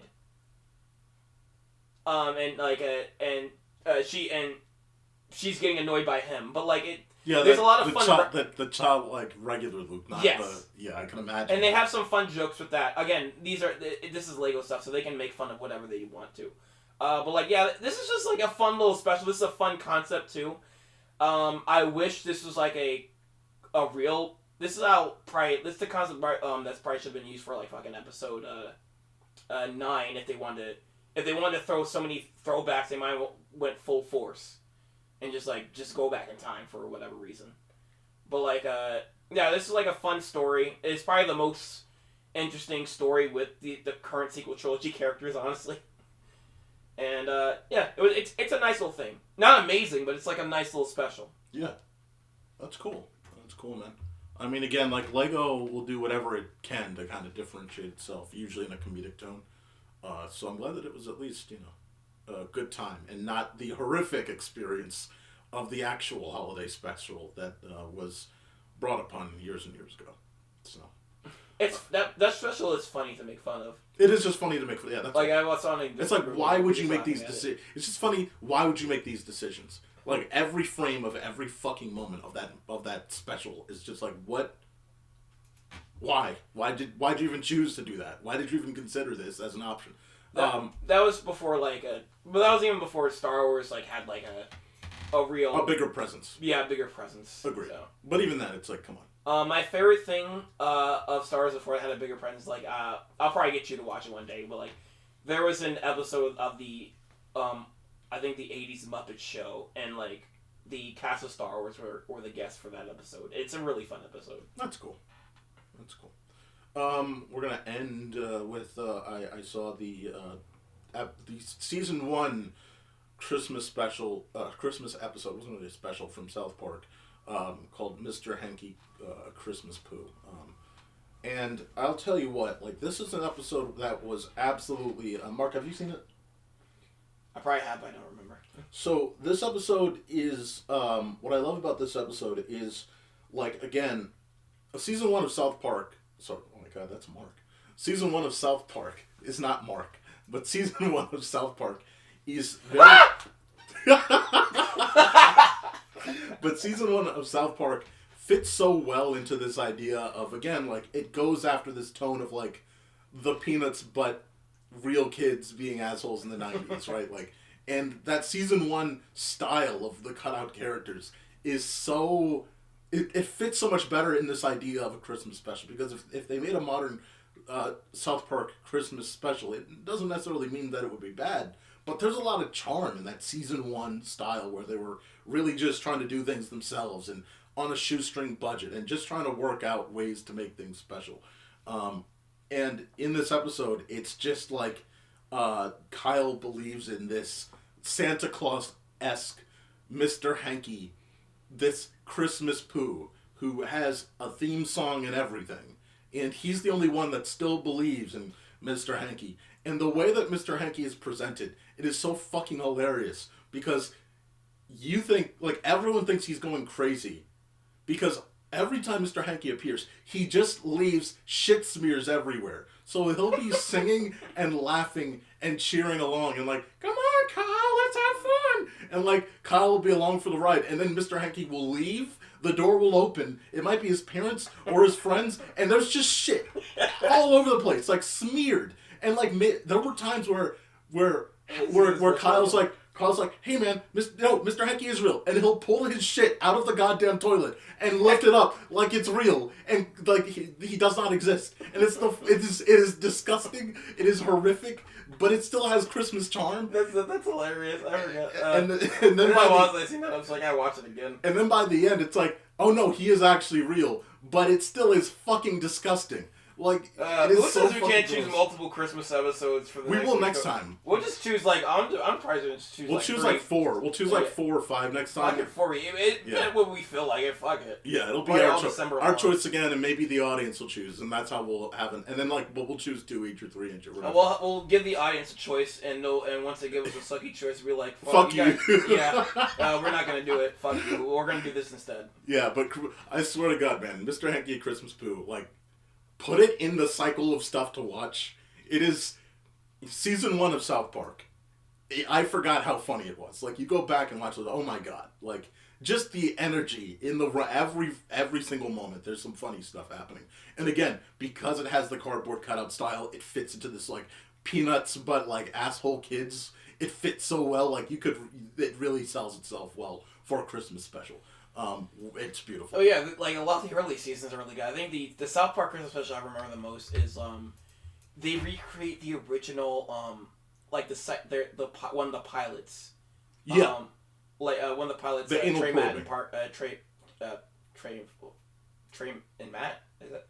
Yeah, Matt Stone, Trey Parker. Yeah, Matt Stone, Trey Parker did for South Park, and it's really clever how they explain. And, like, within the canon of South Park, how that special was created. Yeah. Like, Cartman's voice was, like, they didn't figure out Cartman's voice yet. So, and how they explained it was Cartman fucking quit, and somebody else had to do his voice. Yeah. It's, again, yeah, like, just fun. Just fun. Mark, this was, awful. This was shit. Again. We're never doing podcasts ever again. No, and not that we're never doing podcasts again, but we're never doing a goddamn wrap-up where technically we haven't finished it until the middle. We split it in half, and then we don't finish it until the goddamn middle of the following month. Yeah, you had to, like, go to your family, go to your mommy because you were crying. Mommy, I'm scared! Nosferatu. But... hey, I mean, I'm glad that I will say, there was a positive in the fact that we did I got to see Nosferatu so that we had a better overall wrap-up. And if you see Skeleton Crews on here, we are going to shift that over to its own review. So you can check that out at Screen Plus. Guys, we appreciate Look forward to the Lord of the Rings Raw War Raheem cartoon chat coming next week. And go to some illicit website to find Lord of the Rings Raw with what's-her-name in it, because that's definitely there. I was playing. That's what I'm saying. Well, you can find any kind of porn of redhead anime girls. She's just a generic redhead anime girl. What? What are you talking about? Huh? They've never used redhead anime girls anywhere. They never use girls anywhere. No. Ew, girls. Well, good night, everybody. Hey, I stole yours. Sorry, Mark. I'll see you guys. Have a good one. Walking out